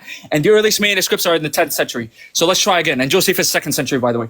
Outside of Paul, is there any other first century source that explicitly mentions the crucifixion? And even if I grant you Josephus, he's not a first-hand witness, he's not a second-hand witness, he's not a third-hand witness. He's a tertiary source. Primary source or secondary source? First century, is there any primary or secondary source in the first century outside of Paul that mentions the crucifixion? Yeah, beautiful. We have archaeology, and you said outside of Paul, so we can talk about Mark, we can talk about Luke, we can talk about Peter, we can talk about James. However, Josephus, there's a reason why historians use him as a scholar, as a historian, right? It's because what he wrote was accurate, and that's why historians use him. Now, when it's my time to ask you questions, we'll see if you can answer regarding Josephus. But what's the next question? All right. I actually don't know. Oh, by the way, can you name me where, because, crucifixion is historical according to the Gospels. Apparently, there is this Roman tradition, according to all four Gospels, that, Pontius Pilate lets go free of a criminal, right? Instead, and then he crucifies somebody else. So can you mention to me any Greco-Roman record that ever mentions such a tradition of the Romans being practiced? Any record. Yeah, beautiful. So I have to correct you there because it wasn't a tradition of the Romans, genius. It was a tradition of the Jews. Because of their feast, it was a custom to them that he will release one criminal and keep the other. And this is the fulfillment of Leviticus chapter 16, the scapegoat and the lamb being slaughtered. Thank you very much for proving that Jesus was then crucified. That's a tradition of the Jews, not the Romans. Yeah, you can tell yourself that. All right, Albee, question. Don't interrupt. Between a person who murdered people and was an insurrectionist rebellion against the government, and somebody who Pontius Pilate and his wife explicitly said is innocent, okay? From a logical standpoint, who is more likely to get crucified? The innocent man, and don't say the Jew said, I'm asking you from a legal perspective, who's more likely to get crucified? The person who murdered and rebelled against the government, okay? Or the person who Pontius and his wife said is innocent? Beautiful. When the point of Pontius Pilate and his wife is to maintain order from a place where it could turn chaotic when you have a mass of people that are calling for the death of one over the other. You're going to look to do what? To maintain law and order, to make sure that's his job. Otherwise, the emperor would have him unalive. That's a basic, that's basic common sense. Okay. Thank you, guys. I think It's that my concludes time it. to get interrogated. All right. I'm gonna do the Whenever. same thing I did with I'm gonna run it the same exact way. Yeah. Albee. Your time starts whenever you start talking, Albee. All right. Is there one archaeological discovery that has ever been found that actually disproves the Bible? Yes. Go ahead. I'm waiting. Sorry, there was the line going on.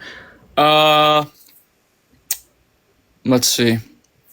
The Exodus, but that's the Old Testament. So regarding the New Testament, oh, right, the astronomy. You know why?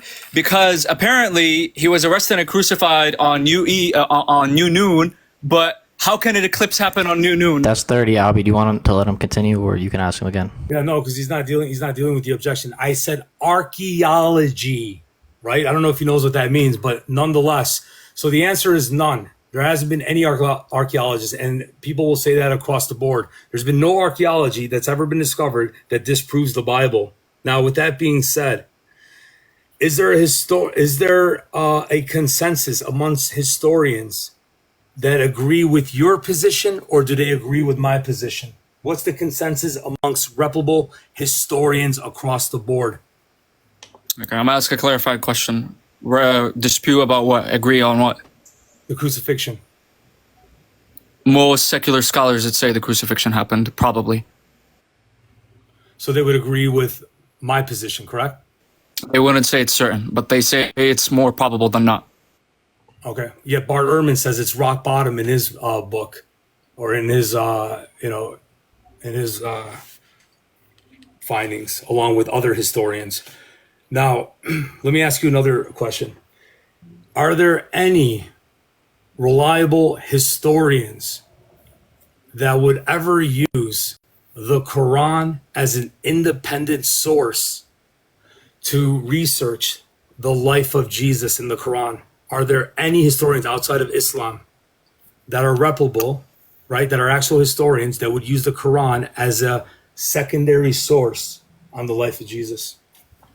I don't know if this counts as a red herring, if the mod's going to interrupt, but to answer the question, regardless, the Quran falls within, according to scholars and historians, it falls within the genre of revelation, not within the genre of historiography, unlike your Gospels. So to use it as a historical source is pretty dumb. It's like using Plato for, politics or the Roman war. So it's just comparing apples to oranges, and you should know that if you read the scholarship.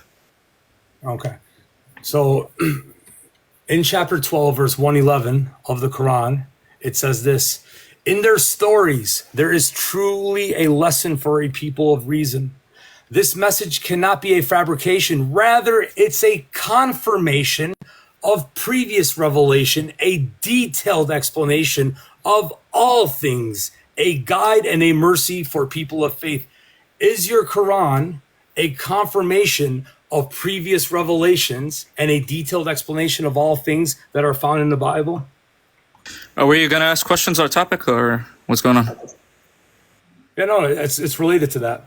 Yeah, are you asking him in regards to if it has asking if the actual Quran evidence confirms about the the Bible. crucifixion? In regards to the crucifixion. Okay, so in regards to the crucifixion. Didn't mention that part, so repeat your question if you don't mind. No problem. It says, in their stories, there's truly a lesson for people of reason. The message cannot be fabrication. Rather, it's a confirmation of previous revelation, a detailed explanation of all things, a guide and a mercy for all people of faith. Is the Quran a confirmation of previous revelation and a detailed explanation of all things? Where's the crucifixion in that part? Sorry, Nick, I can't see it. But to answer No, the question, I get it. Do you mean all things concerning the crucifixion? Do you just Exactly. okay? Because Yeah. that's where I'm going next with it. Okay, well, he didn't add that part. Okay, yeah. Okay, so it's a confirmation, right, of previous revelation, a detailed explanation of all things, right? I think my first answer was clear. Okay, beautiful. In chapter 3, verse 55, did Jesus die, or was he made to resemble, to look like someone else, and then taken up to Allah? What's your worldview? Are we talking about the historicity of the crucifixion or the Quranic view of the crucifixion? Because it doesn't seem like we're on topic. Again, we are highlighting it for the mod. But to answer the question, I have 7 seconds. Don't interrupt me. You interrupted me too many times. You interrupted me too many times. Let him answer. When you were off topic, I waited and held my horses. Do the same, okay? All right, hold your ponies. Yeah, hey. Okay, guys. He's taking from my time. Come on. He's taking from my time. Go ahead. That's right. Yeah. You Restart the can time give for it Eminem, time. and then let Eminem answer. Just Go take ahead, the Eminem. pacifier out of your mouth. It's okay. Just let Eminem answer. Let Eminem answer. Go ahead. You guys are the ad-homs, yeah? All right, again, what the Quranic view is on the crucifixion does not make the crucifixion in of itself as an event more historical, or non-historical. What the Quranic view is on the crucifixion, whether somebody was taken up, whether somebody was replaced, has no relevance. So it's a red herring. Beautiful. So you have no answer. And now you're incorrect, because now I'm going to press you on this. In 61 verse 14 of the Quran, in 61 verse 14, it says, "O believers, stand up for Allah, as Jesus, son of Mary, asked the disciples, who will stand up with me for Allah? The disciples replied, we will stand up for Allah. Then a group from the children of Israel believed, while another disbelieved. We then supported the believers against their enemies, so they prevailed." Here it says, Allah supported the believers of the children of Israel over the disbelievers. If this is true, what first century document can you provide for us in which would argue for Allah and your position of the crucifixion never happening? What was the prevailing message of the first century? Is he asking me, just to make sure, are you asking me the prevailing message as in the total theology, or specifically about the crucifixion? It says, we then supported the believers against their enemies. So this is the time of Can I just get like one of the two options? We'll say first total century. the crucifixion, because that's what the topic's on. So we'll say, what was the prevailing message of the crucifixion of the first century? That's what we'll do. Okay. And my opinion, based on the 3 different sects I mentioned, and I can mention more, and I already mentioned 10 documents from the first century, all of them show either silence or denial of the crucifixion. So if you paid attention to my first and second rebuttal and introduction, that was way beyond clear. Beautiful. So again, you did not address the point that was being said here, since those are not first century documents, and you can't prove that. In 1 Corinthians chapter 15, verse 3 to 8, there's an early creed that was passed on as a tradition. And it says, "For I delivered to you first of all that which I also received, that Christ died for our sins according to the scriptures." Now, this is 1 Corinthians 15. The consensus upon scholarship is that this is first century and it's a Pauline epistle. Now, this tradition is dated back by liberal scholarship to the second or third year after the crucifixion of Christ. Can you name me one historian that would deny that this is an early creed that dates back to third year after Christ was crucified? This is an early creed. Can you name me anyone that disagrees with this? Marcus Vincent, Albert Schweitzer, E.P. Sander, Bar Ehrman, Raymond Brown, Philip Wesley, Comfort, Lee Martin, McDonald. Stop interrupting. Stop interrupting. Let him answer, and then Albee, if you want to ask a follow-up to make Stop interrupting, bro. you can. You've been doing that way too much. Stop interrupting. All right, I named 5. Okay, E.P. Sanders, Albert Schweitzer, Bar Ehrman, Marcus Vincent, Jason B. Bedun, E.P. Sanders. They throw it out to the garbage can. That's first. Second, I know where you got that argument from. It's a pathological lie. You got it from Gary Habermas and Michael Lacona. Even if you didn't get it from them directly, they're the ones who popularized it. And there is literally an interview where they attributed that position to Bar Ehrman, and you can go watch the interview in History Valley and Myth Vision podcast, where he literally corrects Gary Habermas, who is a Christian, and he's lying about it. So you actually have nothing, and you haven't provided. Go ahead, Albee. 30 seconds up. Okay. Now, With that being said, can you do me a favor? And this creed that's being delivered, it's Paul's. It's a Pauline epistle, right? Do you at least agree that this is a Pauline epistle written by Paul? Only half of it. Okay. But it was written by Paul in the 1st century, correct? Only half of it. Okay. So because it was written in the 1st century, and yet Allah says the prevailing message would be given to the believers over the unbelievers, why do we have 1st century documents that testify to the crucifixion of Christ over a non-crucifixion? Again, if you're going to say that the Ebionites provide evidence, not just conjecture. All right, so I already mentioned 10 documents from the 1st century. I already mentioned the sects, and Basilides himself and the Ebionites and the Nazarenes are mentioned by multiple church fathers. You have pseudo-Clementine homilies, which are attributed to Clement of Rome, so that will be about late 1st century. And then I also gave you the dating of the scholars, you saying that they're Gnostic. That's a theological response. Saying give evidence, I already did in the 1st and 2nd rebuttal. It's really a you issue if you haven't heard. So you said sources, you only mentioned Paul, nobody else. Okay. Now, number one, again, you deny the fact that Allah put out a message saying that he gave the believers the prevailing hand.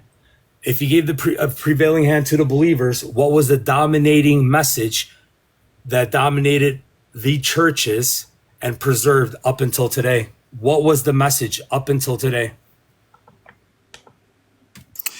The message up until today is completely different from the message that was in the 1st and 2nd century. In fact, James D. Tabor himself, who is an expert regarding the Ebionites and early Jewish Christianity, he mentions that the belief of the Muslims are so well grounded amongst the Ebionite tradition that they observe the fast, recite the Torah, get circumcised. They saw Paul as an enemy of God, and he was an apostate. And they also attributed their succession to Peter and to James, and there was no passion narrative mentioned. So I can't just keep playing with the precept. Okay. So there were people that were attributing themselves to James that were condemned as false apostles. The apostleship of Paul was confirmed even by Peter, right? Not to mention the rest of the apostles.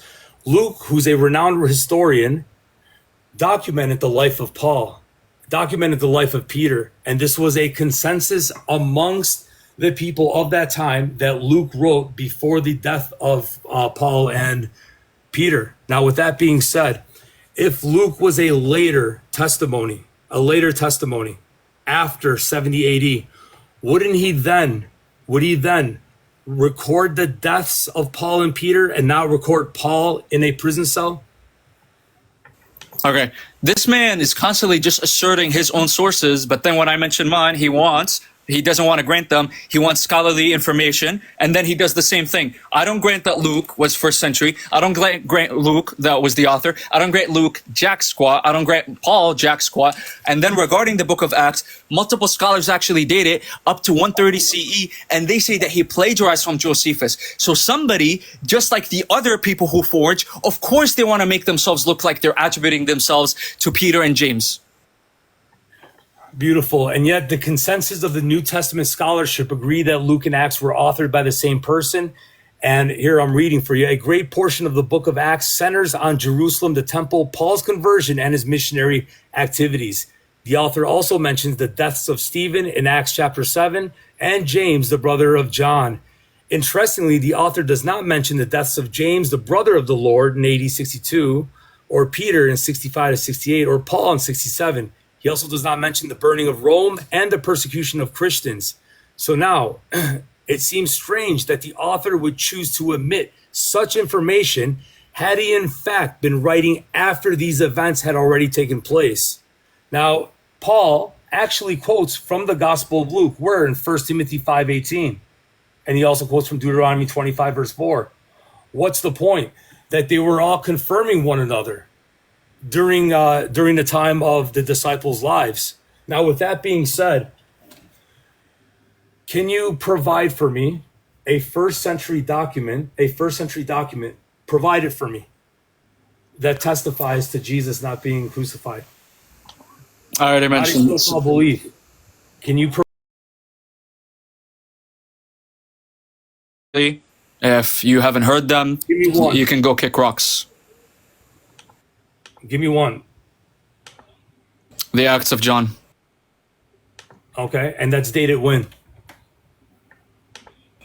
Most scholars date it to the early to mid 2nd century. That's one document. They're earlier.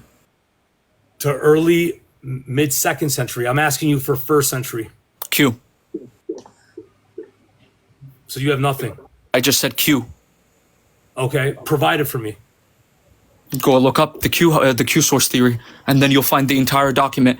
In there, there is no passion narrative. I've already mentioned that in the introduction. I mentioned that in the first rebuttal. I mentioned that in the second rebuttal. Every question you're asking me, I've already answered all of them before you even asked me them on your own behalf.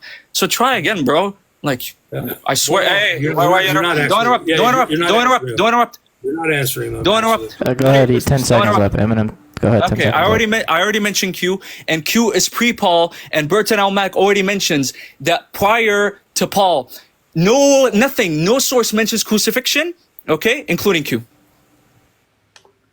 Okay. In chapter 7, verse 157, this is to prove the narrative of the Gospels, right, that were existent during the time of Muhammad. Since he's a Muslim, in chapter 7, verse 157, it says that you can find Muhammad mentioned in the Gospel and the Torah that's with the Jews and the Christians. What Torah and what Gospel was with the Jews and Christians according to chapter 7, verse 157? Nick, this has absolutely no freaking lootly to do You with could, yeah, you could Don't give the try and answer relevance, the- Albee, if you can, but Yeah, the relevance is very simple, right? He's talking about the historicity of the Bible, in which then he's taking the pages of the Quran and throwing them out the bus. Well, I'm here to take Allah from under the bus and help him out, since his own servants. yeah, we just want to make sure we can do another one on the So answer the Quran. We just want to question. make sure that we're on the topic of the crucifixion. I understand why is he like blaspheming, Okay, but- saying Allah under the hold- bus. Hold on one second. Yeah, hold there's on. no reason for hold that, on. no Hold reason on. Nick, we're on the form of crucifixion. That's not a problem. But if he's going to throw the Gospels under the bus, then we want to get to, I want to know why he's doing that. On what grounds is he doing that as a Muslim? Since he has no grounds. Yeah, you can ask him why he's throwing Because isn't the Quran part of Gospels. history? Yeah, okay, but, so if he denies the Gospels, though, it doesn't really matter what the Quran says, because if he denies the Gospels, you can ask him why he denies the Gospels. You can give him a justification for that, but the Quran will kind of be off topic. So if you want to ask him for a justification, Why on would the Quran be on off topic when the Quran confirms the Gospels and I'm using it as historical history? If you want to ask him, like the historicity of the Quran verse specifically about the crucifixion I or something just like that, asked then him, that's though. fine. Yeah, But that's what I just asked him, Nick. yeah. in If it's chapter 7, specifically verse about the crucifixion on that, that's fine. Yeah. I don't get the question. I heard three different things. By the way, no about problem. this So this question is actually a theological question. It's not a historical question. So whether the Quran confirms it or not really doesn't matter. Just like that. Let's try again. Wait, well, no, it does, because you're throwing Allah under the bus. Now, with that being said, Yo, Nick, we're Nick. gonna get back here. Don't interrupt me. No, bro, you can't be Just talking ask like the question, that. Ask the on. question. Ask the question. Here's what we're gonna do. Let's not throw out Again. harms. Just ask the question. Again, what was the prevailing message of the first century? What was the prevailing message that the church held to? Bro, is this guy like glitching or something? You asked the same thing. You're not answering I already the question. said don't interrupt, bro. Do you have like a problem? Put a pacifier in your mouth. Not take it out of my mouth. Put it in your mouth. Stop. Both of y'all stop. Both of y'all stop. Stop, Just bro. okay, hold on, wait. Question. Just reset the time. Reset the time. Go ahead and answer the question, Eminem. Okay, thank you. Like, stop with the ad homs. Stop with the blasphemies. I didn't do anything. He's just attacking me aggressively. Answer the question, Hey, stop bro. lying. Hey. Let him. He has 30 Hey, seconds stop. if he wants Stop. to do that. Stop he's getting allowed. heated. He can waste his time if he wants to waste his time saying that's fine, or just make a claim. He has 30 seconds to basically say whatever he wants regarding the question. All right. Remember, who started the fight first? Who started the personal attacks first? Him, not me. Throw a little jab at him. He's already whining. I already said that the prevailing message of the true believers of Jesus Christ, alayhi salam, were the same similar message that probably symbolized the Ebionites, where they believed in the Torah, circumcision, no crucifixion, and that Paul was an agent of Christ. An agent of the Antichrist. Now, notice that he said that's the prevailing message. How is that the prevailing message when that was the message that was condemned by the church?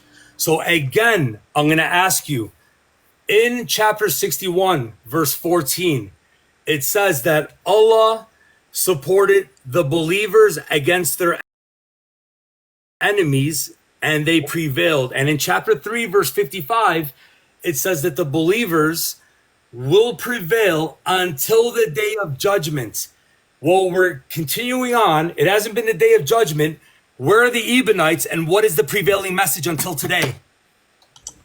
As James D. Tabor, the well-renowned Jamesonian and Pauline scholar himself says, that this same message has survived through the time of Muhammad ﷺ and is primarily represented by 2.4 billion people by the name of Muslims. So you want to look at the representatives, there they are, I'm right in front of your eye. I am one of those representatives. Okay? So James D. Tabor himself and Jeffrey Boots, both of them say that that same message survived to Islam from the Ebionites themselves. From the Ebionites. Beautiful. Are there Muslims that confirm the crucifixion of Jesus and the death of Jesus? I already gave a fatwa on that where I gave Ibn Hazm, so the answer is quite clear. If you didn't listen, that's your problem. I asked you a question. Yeah, just answer it again. Yeah, if you didn't hear it, that's fine. Yeah, Eminem, you have to answer it again. Okay, I gave a fatwa regarding Ibn Hazm. Whoever believes that Isa was put on the cross and he was crucified and died, he's a kafir. Okay. But again, are there Muslims who actually hold to it, even though you hold them as kafirs, that they would understand the Quran in a way of he was crucified? Are there so-called Muslims that you would call kafirs that would disagree with your position and agree with what the Quran is saying? You're just asking a paradoxical question that's already. I think okay. I think what he's trying to ask, so I can just make it clear, so you guys can actually have a conversation. I think he's asking, are there people that claim to be Muslim, to make it easy for both of you guys that believe this? Oh yeah, Ahmadis. They think like Jesus went to India and he came back and he got married, and then they have like a new crazy prophet by the name of Mirza Ghulam Ahmad. So people can claim whatever they want, just as he thinks the Ebionites and the Nazarenes can claim whatever they want. So, you know, keep it a buck. Okay. Regarding the crucifixion in the Quran, not towards Jesus, but it talks about the crucifixions during the time of the pharaohs. Are you familiar with the crucifixion during the time of the pharaohs? If so, how can this be true regarding the crucifixion during the time of pharaohs when crucifixion was not known as a means of execution until the last 6th question. century? This is literally like pre-exilic period. What the hell does this have to do with antiquity? It's all right. It's the last question. So we got to answer. Man. Yeah, I mean, look, it has nothing to do with antiquity, has nothing to do with Jesus. It has a lot to do with Moses, somewhat, indirectly, but it has to do with Pharaoh. I really don't know the relevance of this. Again, I've mentioned the first century documents. You just keep saying they're not. I think I've tried to answer all the questions, and I've avoided the red herrings and called them out. Remember, you blaspheme first, not me. All right. Moving on to conclusions. Who's going first for conclusions? Eminem. Okay. Oh, it's me? Yes. Okay. All right. Wait, what did you guys say for conclusions? You said 8 minutes, right? Yeah, let me just set this thing to 8 minutes. Hold on. All right, Eminem, your time is going to start in 3, 2, 1, go. All right. Bismillah ar-Rahman ar-Rahim. Guys, I think this was a very waste of my time. Oh my God. I forgot to mention this at the beginning. Yo, you know, I didn't study or review for this thing. I came in on the spot, ready to go, intentionally, just to make him angry.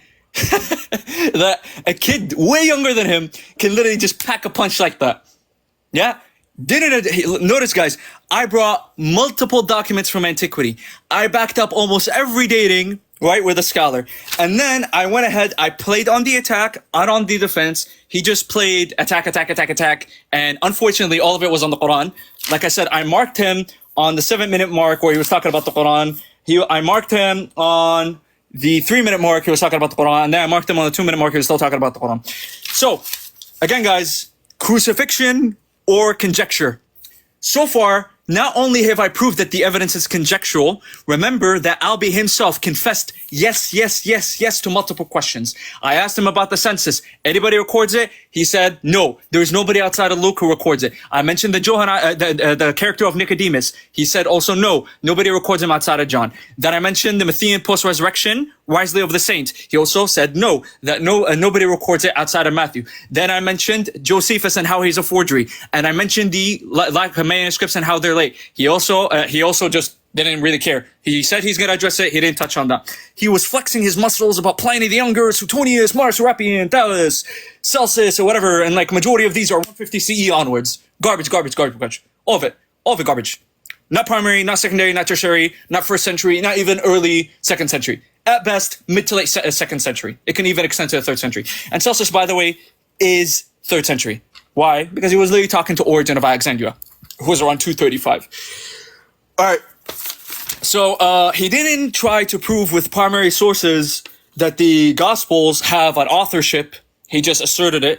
And then he also didn't try to, address too much of the contradictions. He just said, look, just because it's this doesn't necessarily follow it's that. I already said, yeah, of course, that's logic, but we're talking history. This is probability. So we have to make inferences and induction. So he didn't address the authorship. So far we have Gospels floating around with no names. He didn't really refute me on the gospel dating, where I showed multiple scholars pushing it to the second century. And then he quoted me Lee Strobel and Norman Geisler. One of them is like a freaking philosopher.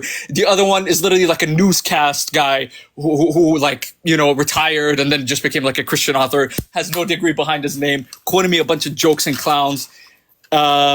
He didn't address Irenaeus being the first one to mention him. He didn't really care about the fact that Ignatius never explicitly mentioned the Gospels by name. He didn't care about Clement not mentioning him by name. He didn't care about Justin Martyr not mentioning him by name. So, nameless, dateless, unreliable, 4th century documents. He didn't address, I mentioned it 4 times, guys. He didn't address, right, that the earliest attestation manuscript form that we have of the Gospel of Luke and the Gospel of Mark is from Codex Sinaiticus. And Brent Norbury dates Codex, and who's one of the leading, if not the leading, papyrologist today. He dates it up to the 5th century. So his earliest source for this text that supposedly, attests for an early day is from where? 300 to 400 years after Christ, alayhi salam. So that's what you have. Nameless, dateless, authorless, late, unreliable, unsubstantiated gospels. And I also mentioned the synoptic problem of how Matthew and Luke take from Mark, and technically he only has 1 synoptic gospel, not 3. He didn't mention the dependency relation and completely ignored it, even though I had the consensus ready to go at any moment. Then, regarding Paul, he didn't really address him. He didn't give any reason regarding his reliability. He didn't give any reason to why we should trust him. I mentioned multiple sects going against him. I mentioned multiple documents from the 1st and 2nd century going against him. And I'm going to mention again the Epistula Petrae. It says that Peter thought that Paul was the enemy of God and an apostate, and James agreed with that. And the Pseudo-Clementine homilies endorsed that same narrative. And the Ebionite sect endorsed that same narrative. And the Basilidians endorsed that same narrative. And the Nazarenes endorsed that same narrative. So you have no document, no Paul, non-Christian biblical sources. I already ticked out Josephus and showed how that's a forgery. Nobody mentions it until Eusebius. I forgot to tick out Tacitus. I might as well do now. Funny enough, nobody mentions this. Nobody mentions this specific passage from Tacitus regarding the crucifixion until a man who is a Latin Roman writer who was a Christian until the 4th century. The same dilemma. Everything, pew, pew, pew, just happens to be in the 4th century, coincidentally. I wonder why. So everything else from the non-Christian sources, Suetonius, Marcus Aurelian, Thales, Lucian, 150, and whatever. You're complaining about my sources when yours are literally at least twice as late as mine, and mention one passage while mine are literally full-blown entire documents. Then I mentioned, remember guys, I'm going to go through this list again. Q, which is 35 CE to 50 CE, silent on the crucifixion. Galatians has people denying the crucifixion, which are the followers of who? Peter and James. Who are they? The supposed acknowledged leaders. Paul says in Galatians chapter 2, and in verse 10, he mentions them by name. He says to take care of the poor ones. And in there, the word Greek for poor is ibion, which in Hebrew tracks back to the holy and righteous people of God. Ibionin, which is where found in the writings of David attributed to him, called the Psalms. Then I mentioned the Gospel of Thomas, silent. Ebionites, silent. Nazarenes, silent. Basilides, denial. Didache, silence. Ignatius, denial. Clement, silence. Shepherd of Hermes, silence. Gospel of Nazarenes, silence. Gospel of Ebionites, silence. Gospel of Judas, denial. Apocalypse of Peter, denial. Notice how he did not address the Apocalypse of Peter. He didn't address the Gospel of Judas. He didn't address the Gospel of the Nazarenes, which actually his own daddy, Bar Ehrman, dates it to the late 1st century. So it's still up there, even if I take the traditional dating with Matthew, Luke, and so on. Alhamdulillah Rabbil Alameen. I really don't have much to say. Like I said, I'm just another kid, who didn't even study for this debate, packed a punch. I want everybody to remember that he's the one who sucked up and worshipped the Quran. I didn't mention the Old Testament. All right. I didn't go to there and say, look, there are prophecies denying it. I didn't just harp on the scholars and blindly quote them like a bunch of sheep. I went to the primary arguments themselves and mentioned the documents. As well, on top of that, I proved both A and B, where the Quran says they follow nothing but conjecture, and you saw him concede on multiple front points, while I showed explicit documents denying them and being silent on them. So you heard a bit of this, a bit of the archaeological evidence, this and that. I thought he would mention the Shroud of Turin, but he didn't. Besides that, any mistake you saw today is from me, and anything good that you have found in me or my speech is all thanks to Allah and exclusively for Him, as it says in the Quran. Walhamdulillahi Rabbil Alameen. Wassalamu alaikum wa rahmatullahi wa barakatuh.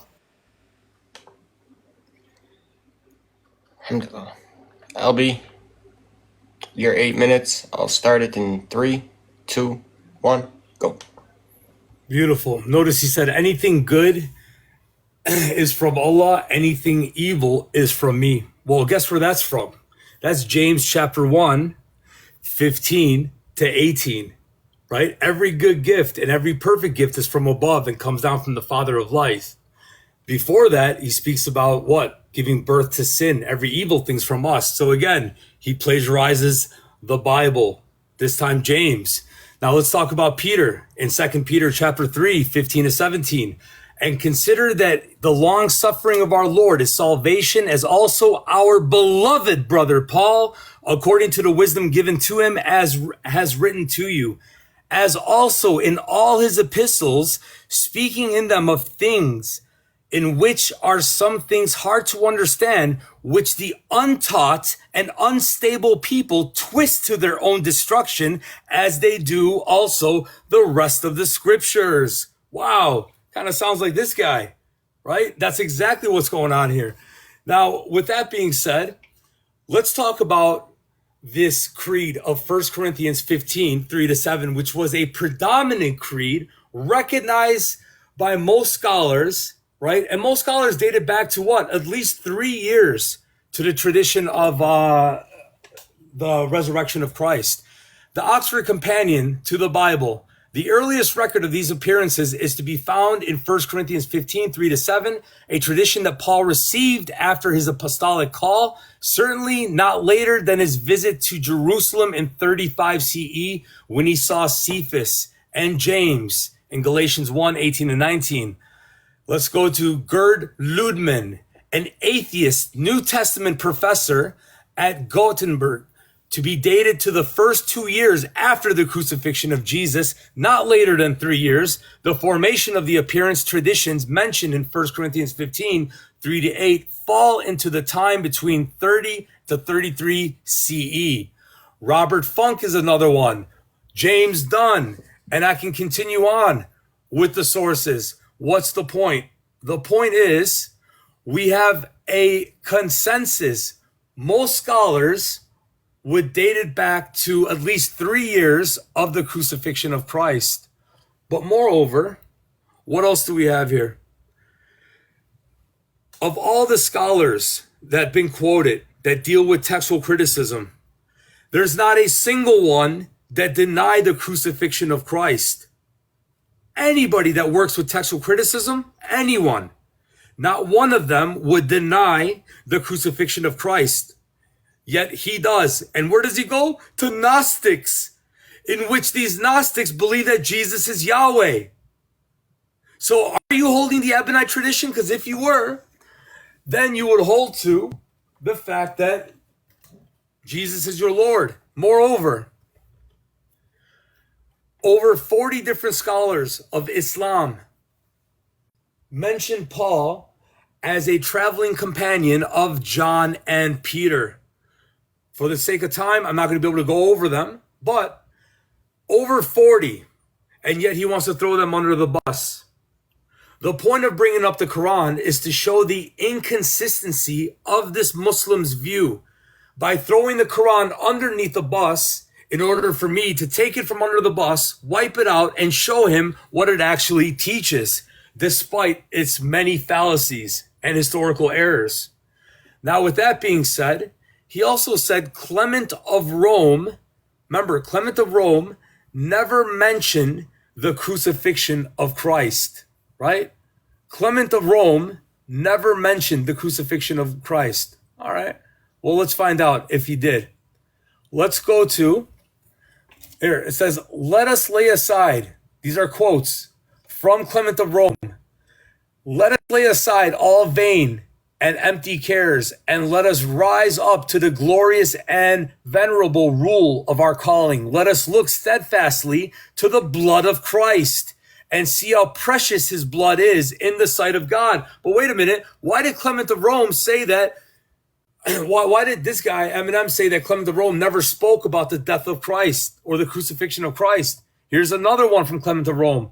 Let us hold fast to those who follow peace and not to such as only pretend to desire it. Consider the trees. Take the vine for an example. First it sheds its leaves, then its buds. After that it spreads its leaves, then its flowers, then come to the sour grapes. After the follows the ripe fruit. Of a truth yet little while, and his will shall suddenly be accomplished. The Holy Scripture itself bearing witness that he shall quickly come and not tarry, and that the Lord shall suddenly come to his temple, even the Holy One, whom you seek. We also, being called by the same will, Christ Jesus, are not justified by ourselves, neither by our own wisdom, nor knowledge, nor piety, nor the works which we have done, but the faith by which God Almighty has justified men from the beginning, to whom the glory follows forever and ever. Over and over again, he's talking about justification. He's talking about the blood of Christ, in which justifies us. So to make that claim, Clement of Rome never spoke of the crucifixion, shows that, again, this guy hasn't done his homework. Again, the only conjecture I see from this debate is what came out of his mouth, especially the sad case of him appealing to Gnostics, appealing to later gospels that were written in the 2nd, 3rd, 4th century that were all condemned unanimously by the church, and recognizing the truth from the fallacy, something that obviously Muhammad couldn't do, and neither could his followers. Therefore, this is why they're in the predicament that they're actually in. With that being said, what else do we have? We have this final thing I would like to say regarding the crucifixion. Radical liberal New Testament scholar and Jesus Seminar co-founder and member John Dominic Crossan believes that both the Testimonium and Tacitus statement are basically authentic early witnesses to Jesus. Crossan writes, Jesus' death by execution under Pontius Pilate is as sure as anything historical can ever be. Now remember, this is a radical liberal New Testament scholar. For if no follower of Jesus had written anything for 100 years after his crucifixion, we would still know about him from 2 authors, not among supporters. Their names are Flavius Josephus and Cornelius Tacitus. We have, in other words, not just Christian witnesses, but one major Jewish and one major pagan historian who both agree on the 3 points concerning Jesus. There was a movement, there was an execution because of that movement, but despite that execution, there was a continuation of that movement. In describing civil disturbances during Pontius Pilate's rule over the Jewish homeland's southern half between 26 and 36 CE, Josephus mentions Jesus and followers called Christians. His text was later preserved under Christian control, and I give their delicate but deliberate improvements italicized within brackets so that you can ignore them. All right. We will go ahead and move on to the questions. Charge your phone. Oh, yeah, let me make sure it's... I got 34%. I should be fine for 3 more questions. Okay, yeah, so Eminem will obviously choose the people asking questions for Albee and likewise. So who wants to be asked the questions first?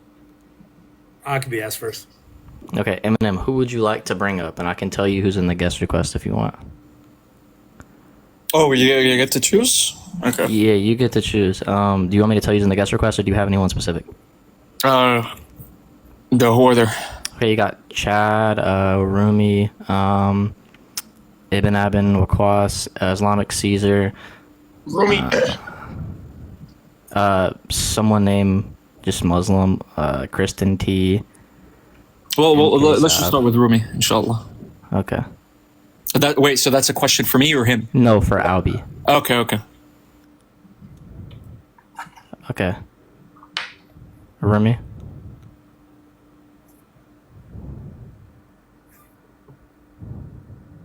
Wait, do you want to do a minute each to respond, Nick?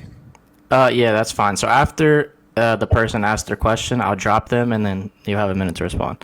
Rumi, are you there?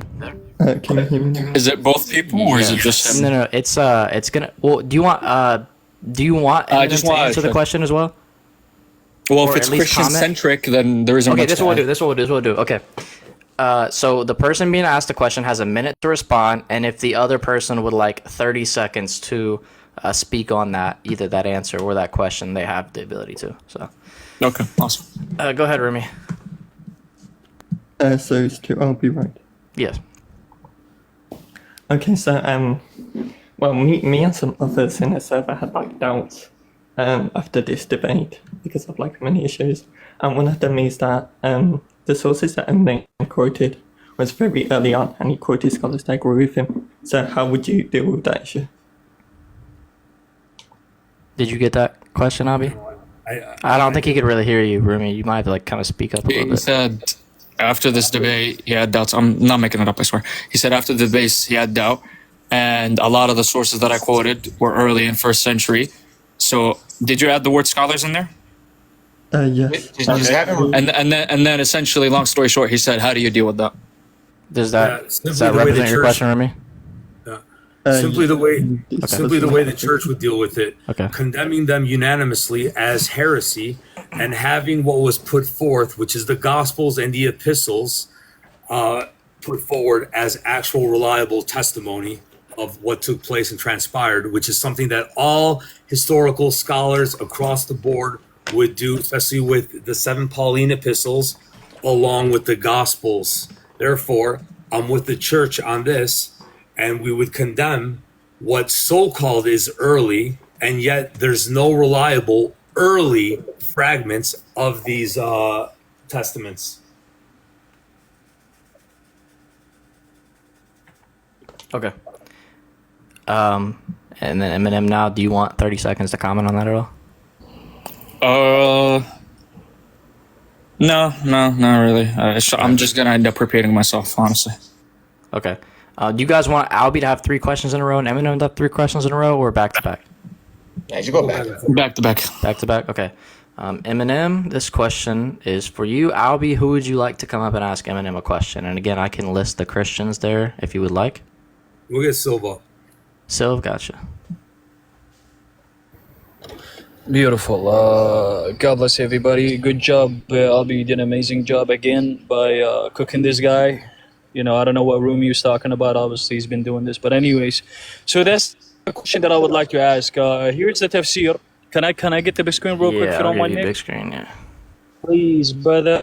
So as we can see, the book of the interpretation of Qurtubi, we can see over here that Ibn Abbas himself is recording. He says God caused him to die, and guess what? The death must be complete Hold on, that's not the one. Let me just bring it up. Sorry, guys. 1 second. There we go. The interpretation of who? The interpretation of Al-Qurtubi, which is the most giant scholar among Ahlus Sunnah wal Jama'ah. Now, here is what he said. Ibn Abbas said that God caused him to die. And guess what? It is a death that must be completed. This is what Ibn Abbas said, guys. By the way, he's What's the question? What's the question, Soph? of the Prophet. Now the question is, Ibn Abbas, the cousin of the Prophet, is saying that Jesus had an actual death, and his death that must be completed. Now, are you going to go against Ibn Abbas, the cousin of the Prophet? Go ahead. Just a clarifying question, if you don't mind. What's the authenticity?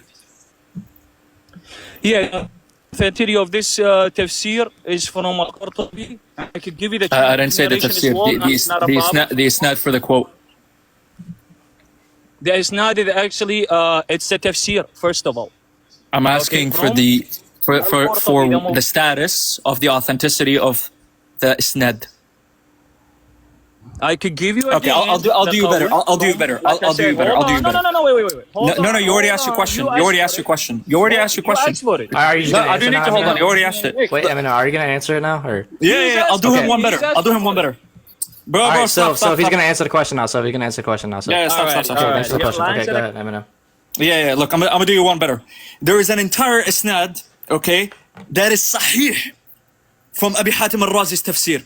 And it has Ibn Abbas saying, when Allah wanted to lift Isa to the heavens, he exited to meet his disciples, 12 of which were present in the building, and says, which one of you desires to die in my place by being cast in a similar form and by being raised to my degree? Long story short, Ibn Abbas then says, Allah casted him with a physical likeness to Isa and then lifted Isa from the building up to the heavens. The source is Abd al-Rahman ibn Hatim al-Razi, Tafsir al-Quran al-Azim, Volume 1, published in 1997, page 1110. Suck it up. Okay, Albee, would you like to respond for 30 seconds? Yeah, I love the response. What a stupid response, because now he's talking about early quotations. Well, this is more like 9 centuries later, and all this proves is that their Isa of the Quran is a coward. Oh, who's gonna come and be crucified for me? Who's gonna come and crucify for me? Isa, the camel semen of the Quran, is a coward. That's all that proves, just to be clear. With that being said, Arabic lexicons confirm when Allah is the subject of the verb, Allah is the cause of the death. All right, cool. So That's you 30 get- seconds. All right. Yo, Nick, can I Next. get just a clarification? Where's like the barrier on the blasphemy and the condescending tones? Like, I just want to, I want to. It starts with you. Bruh, listen, I just need both of y'all to just be mature and. I'm asking you. I didn't interrupt them. I didn't blaspheme him. I didn't jab him. I'm asking you personally. Yeah, Normally you can't blaspheme human bruh, beings. just listen. I think both of y'all just do not try your best not to blaspheme. Okay? I'm I think trying, if someone but- does blaspheme, that's just gonna be a point against their own character. Okay. So I mean, we know this.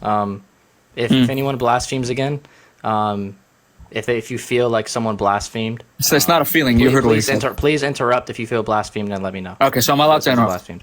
If someone blasphemes, Albee, if Eminem blasphemes, you can interrupt. Eminem, if Albee blasphemes, you can interrupt. And if somebody that you I'll consider address it. condescending tones and mockery as a I mean, if you're gonna be a condescending tone, that's fine. But I mean, Okay, don't what about mock either. mockery? Yeah, don't mock either. okay. Yeah. But condescending tone, that's fine. I mean, it's just if you Okay. want to talk with a condescending tone, it's fine. Okay, Eminem, who do you want against? Somebody Albee? salty. You have Joshi, Malik, Chad, Sword of the Merciful, Beyond Doubt Theology. Oh, beyond doubt. Beyond Doubt. Okay.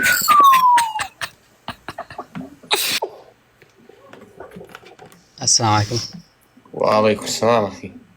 Okay, so my question, Albee, you mentioned a lot of things, subhanAllah, a lot of things that it just seemed like a lot of appeals to authority. Most of them were actually Christian apologists. So my question is about the whole apostolic reception of the New Testament.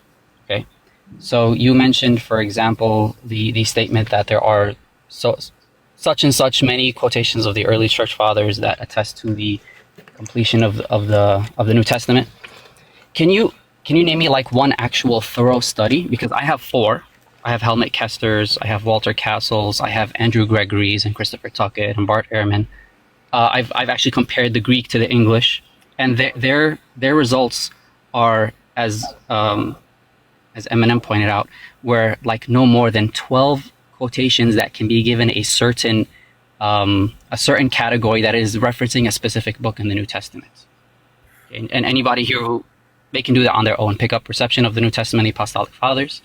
It was, a multiple year work on this effect. I just want to, did you ascertain any of the information that you heard from these apologists, and what was your methodology for doing that, or are you just like parroting the things that agree with you?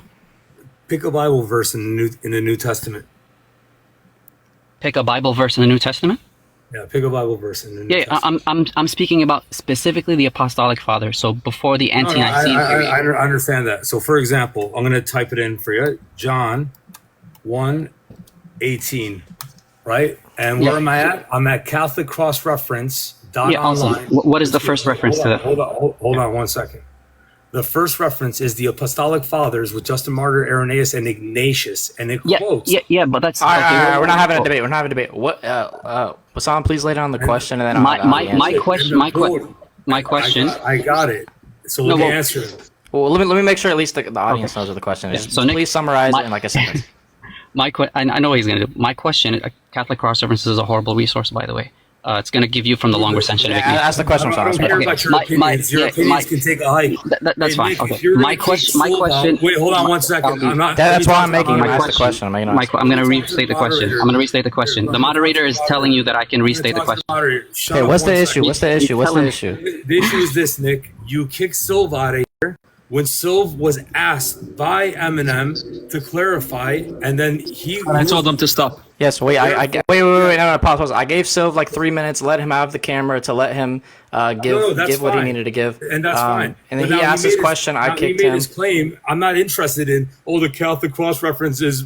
Okay, yes. Okay, that's why I'm asking him to read. That's why I interrupted him and asked him to restate his claim. Okay. Beyond doubt, 10 seconds, restate your claim and answer the question so we can just move on. Okay, my claim is, what systemic work comparing the Greek of these citations with the Greek of the canonical New Testament have you read or went through? Okay, thank you for the question. Go ahead. Okay, I don't understand the question, to be honest with you. Can you repeat it? He's asking you essentially for a systematic study that runs through the Apostolic Fathers, and the scholars as a community come down and agree. Okay, we know for a fact these fathers actually quoted it. Okay, Lightfoot would be one. Well, he's asking you to name the study. Start his time, Central, and allow. He's asking you to name the study. Eminem, just let him go, bro. Yeah, go ahead. Lightfoot would be a scholar, right? And he's written volume of collections on the Church Fathers, in which most churches all take it as authoritative. Okay, Eminem, do you want your 30 seconds? Yeah. Bro, this guy asked you not which ones are authoritative. He's asking you which group of scholars did a systematic study and actually said these quotations actually correspond to the New Testament. So they're genuine quotes. He asked you for a study name. He didn't just ask you for a scholar. He asked you for a study that compares the Greek to the New Testament quotations that we have. I'll tell you what the correct answer is. Zero. That's the correct answer. Irenaeus is the first person. You can skip my time. Okay. Albee, who do you want for Eminem? And I can tell you who's in the request if you want. We can do Chris Claus. Okay, Chris Claus. The third question, right? I believe. For me, it's the third, no? Yeah, so you and then Albee will be the last one. Who was the first to ask me? The first person to ask you. So it went. This is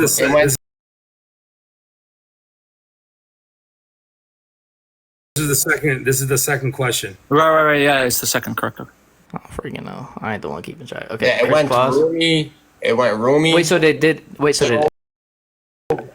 Yeah, it's because he went first this time, not me. So it is second, actually. Okay. Yeah, so it went This would be my second. Beyond. Rumi, Silv, Beyond. That's the order. Yeah, so this would be my second. All right, Chris Claus, you here? Yeah. So my question would be, out of all the scholars that you quoted that deal with textual criticism, which ones deny the historicity of the crucifixion? Okay, number one, I didn't quote textual critics. That's very foolish. I quoted mostly source critics and New Testament historians. Textual critics is a very specific field. Secondly, I frankly don't give a damn where I LARP and I sheep, okay, on scholars. I already confessed that most secular historians and Christian historians say that the crucifixion is more likely than not to be true. But as John Gaddis himself mentions, that if you have good evidence, historians are willing to revise their conclusions. Hey, Chad and Malik are like Okay, saying, Albee, would you like your 30 seconds to respond? Yeah, so the answer is none. So of all the textual critics, there's not one, right, that works closely with the historicity of Jesus that would ever deny the crucifixion of Christ. Okay. All right, Albee is up. Eminem, you have. So Chad, Malik, and Ahmad are asking to be brought up. Like they're Which Amar? the most anti. I go for Malik. Damn, you're giving me tough switches, bro. I feel like, hey, listen, guys, no hard feelings. Nobody's getting betrayed. You said anti, Malik, and who? Rabbi Chad. Bring up Anti. Bring up. Anti? What's Yeah, his yeah. What's his name? I don't even see Anti here. Taymian. Taymian. Okay, let me see.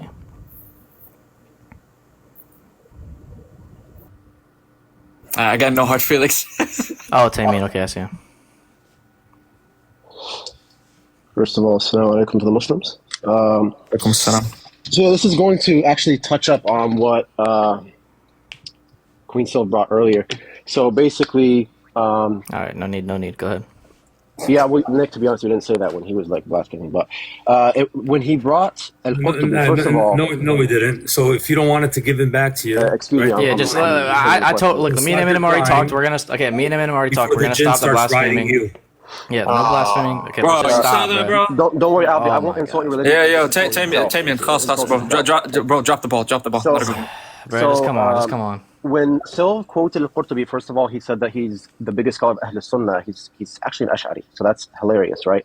The question that I have for Albee is, why did his friend leave the part in Tafsir Al-Qurtubi, volume 5, page 153, where it says, وَالصَّحِيحِ أَنَّ اللَّهَ تَعَالَى رَفَعَهُ إِلَى السَّمَاءِ مِنْ غَيْرِ وَفَاءٍ وَلَا نَوْمٍ. And it says, it's the choice of At-Tabari, وَهُوَ الصَّحِيحِ عن Ibn Abbas, that this is the correct saying from Ibn Abbas. Why did your friend Sylv not do due diligence, either that, or why did he lie upon the tafsir? Go ahead, clown. if you're going to slander him, I would say bring him up and ask him yourself, right? I mean, well, how do you want me to answer for what he said? Is that your response? I mean, what else? It's not really a question. It was just him trying to throw a jab on Sylv, in which I guarantee Sylv can easily refute. Matter of fact, Sylv can come on my live after this and refute that claim. Okay, So cool. if you want the question, right, tell him to come over to my live afterwards, and then you can. That was kind of a question for Sil, which didn't make sense, but okay. Eminem, right. would you like to? Nothing to add. No. Okay, yeah. Okay, Eminem. You still have one more, right, Eminem? Yeah, this will be the last of all things, right? Okay. Okay, Eminem. Okay, wait.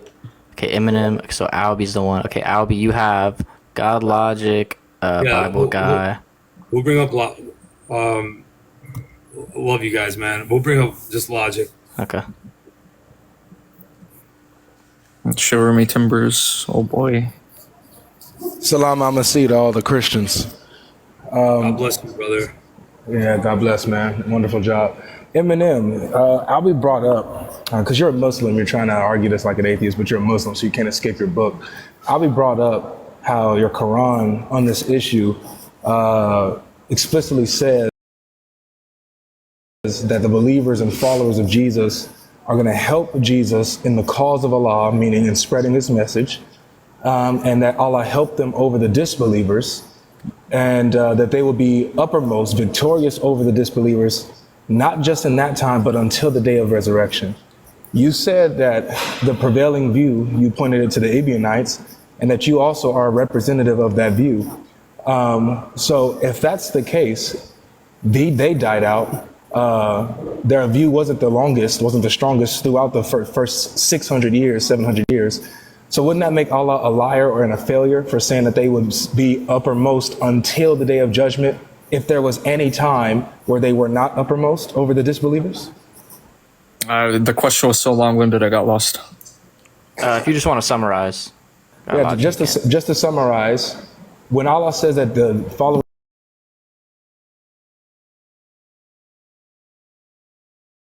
everything to do with the historicity, because you've been attacking the historicity and the message and the claims in the early sources. Thank you for admitting that. So it has everything to do with the history. I'll allow it because I allowed. Yeah, I appreciate it. It has everything to do with the history. The Quran is making a historical claim that the believers in Jesus were uppermost against those who would come against them. So you're saying that the believers of Jesus did not go around preaching the crucifixion, but it was the opposite. So at any point in time, if they were not up on top, which I believe that you... Now what does on top mean? Wasn't. Just to make sure, what does on top mean when you ask that? Their view wasn't the prevailing view. Their message was not the prevailing message. I don't grant that premise. Do you have a question? Well, you answered Albee, and the crucifixion narrative that he wasn't crucified. You did not say that was the prevailing message for all time until the 7th century. I did deny it in there. I don't know if you paid attention, but in there, he asked about them dying out. He didn't mention anything about majority. He just mentioned prevailing, and I just kind of took it for granted and said, okay, I'm not sure what he means by that. I'll just go with what I understood. Right. So let's just get a question, so we're not in here debating. Let's just get a question in. I'm answering, so I don't know when. You're answering his question. Okay. Yeah. You can. Hey, Central. I'll stop talking. Keep it to 13. Take it to 13. That's the last thing I saw, and then kick it off from there. Okay. Thanks for the question, God Logic. All right, we will go ahead and strap in. 8, 9. Yeah, I'm looking. Just go ahead. You're good. All right, so I don't remember the last time prevailing equaled majority. Wallahi, by Allah, I don't know that. If he's gonna go with that premise, let me like just flip the question back. The Muslims were literally not the majority population in almost any country until maybe the 11th or 14th century in Egypt. Till then, they became the majority. But I just don't get the question. I don't grant that premise and idea of prevail. Oh, sorry. My apologies. You should have told me, bro. I try not to say anything. I just waved my hand. Albee, if you like. Well, whether he grants it or not, he still has to face the dilemma that prevailing means the message is going to be the message that prevails, which means spread all over the world. That's the whole point. But we understand why you want to dodge that question, because to answer it would have to then condemn your view, and then also it would then condemn the Quran as well, since you have no first century prevailing view outside of what the apostles taught, which was the death, burial, crucifixion of Jesus Christ. You lose. All right. Does Albee have one more question, or are we done? No, that's it. That was 3 for me, 3 for him. All right. Well. All right. Let's just wrap it up from here and say bye. That's pretty much it. Yep. All right, guys. Well, good debate. Muslims, Appreciate if y'all you wanna hopping follow on. me after party on my live right now if you want to pull up. Eminem, pull up. Yeah, I'm gonna drop in like 5 seconds. But yo, Albee, remember that a kid who literally didn't study and debated on the spot packed a punch on your jaw. Assalamu alaikum. Definitely a kid, right? But all I felt was a mosquito bite. But if you want to, you can tell yourself, pack the punch and did everything. I mean, at the end of the day, if you can sleep better at night, that's all that matters, right? Hey, I'm gonna just say this, Nick. Thank you for hosting. Indeed. Appreciate you, bro. Yeah, I hope I was fair on both sides. I really tried to be as a Christian. No, you were good, brother. You did good. You did good. It was definitely interesting debate, to say the least, right? Yeah. All right, guys. I'm gonna head out. Muslims, follow me. After party on my live right now. Albee. Hey. God bless, guys. Nick, you already know, bro. Yes, sir, bro. Take care. See you. Take care, guys. I'm going to have, by the way, before you end it, just to let everybody know, I am going to open up a live now, but also at 1 a.m. Central Time, I'm going to have Sam Shamoon come on, and we're going to be discussing the Quran and the confirmation of the Bible, along with the Quran that confirms the crucifixion, right? God bless you guys. Nick, again, thank you, bro. God bless you. Yeah, absolutely. God bless, all man. the brothers and sisters. All right, take care, man. All right, let's switch